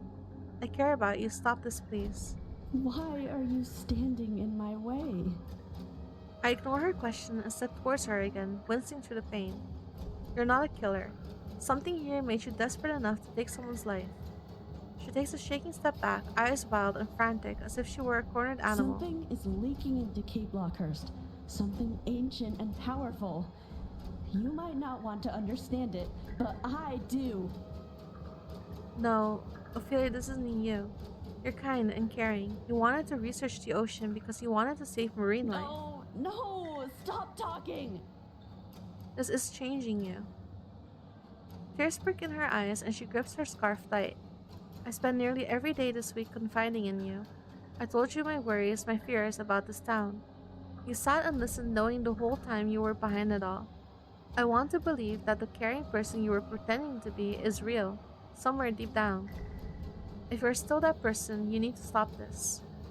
All of my work. Just take a step back and look at yourself. You've always loved learning and trying to understand the unknown. But are you ready to sacrifice your humanity for it?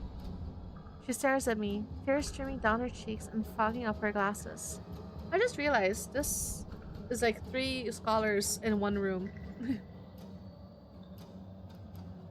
Her knees begin to tremble and she collapses to the floor. Oh, God. What have I done? I sink to the ground with her, wrapping her in my arms. She lets out a deep sob. The full weight of realizing what she's done is hitting her hard. Her cries echo through the cavern. She clings to me, muttering apologies and begging forgiveness. I can't bring myself to speak, so I just hold her tight, bathed in the emerald light of the ruins. We graduate once again. Oh shit. Alright. This is all the same? Mm-hmm.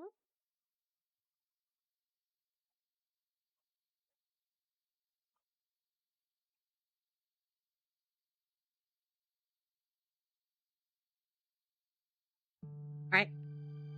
Now the end sequence. They kept that painting. What, the one on the wall there? I always liked it. Everyone has their own opinions, I suppose. Oh, she doesn't like it.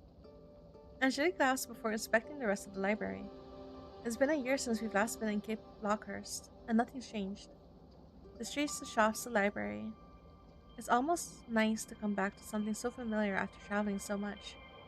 Oh, she got to leave. How? How did we do that? Ever since graduating, I've been writing and touring the country as a guest lecturer on folklore. And Angelique, well, after our encounter with whatever eldritch power was in the cave, she found it easier and easier to maintain her human disguise. Oh! Which means she's been able to travel with me. Darling. Darling one, do we have this book at home? I don't know. Which one? Bit of Ascension. It looks like it's the second in the Fogborn series. You like? What? Really? I rush over to her side, wincing a bit as my leg flares up. The cut I got on my leg a year ago back in the cave never quite healed, even though it seems so small. I feel giddy as she shows me the book. The tiny apartment already has way too many books, and yet I want it so badly. Since we moved in together, Angelique has filled our home to the brim with horror movie paraphernalia, gothic decor, and books. So many books. I'll buy a copy when we get back home, love. We don't have room in our bags. I know, I know. I give an over-the-top pout, which causes her to laugh. She leans in and presses a kiss onto my cheek. Darling. Good. Now, let's continue reminiscing through town. I have dinner reservations for us with Sanrea tonight, then tomorrow we antagonize Mikel at work. And I've been thinking, darling, next month, let's plan a trip to go see Ophelia. I'm sure she'd love to see you. I'm more than happy to follow all her plans. Yes, ma'am. You really are too cute, darling. She cups my cheek and kisses me again. Life with Angelique has been a blessing. While both of us are insatiable readers, we bring out the domestic side in one another. I never thought I'd take so much joy in decorating an apartment with someone, cooking food for someone, just existing in the same room with someone after a long day. I've been so wrapped up in school that I just never knew. Angelique has been enjoying our little life even more. She still is the Chronicle, but she has more control over herself now. She's able to do all the things that made her feel human again, and I'm honored she's been choosing to enjoy her life's. Woo! Man, I am tired. I'm sorry. And I'm honored she's been choosing to enjoy life's little human moments with me. There you go. That's cute. I like it. And she gets her life back. She gets to be able to leave the town, so that's nice. But that's it. Those are all the endings, I think. I think? I don't know. I got all 4 monsters. I don't know if there's a way to end up with Ophelia. I don't know, actually. Ah, okay. Good, because it's been almost 7 hours. I'm done. No, I figured it was gonna stay platonic, but I wasn't like 100% sure.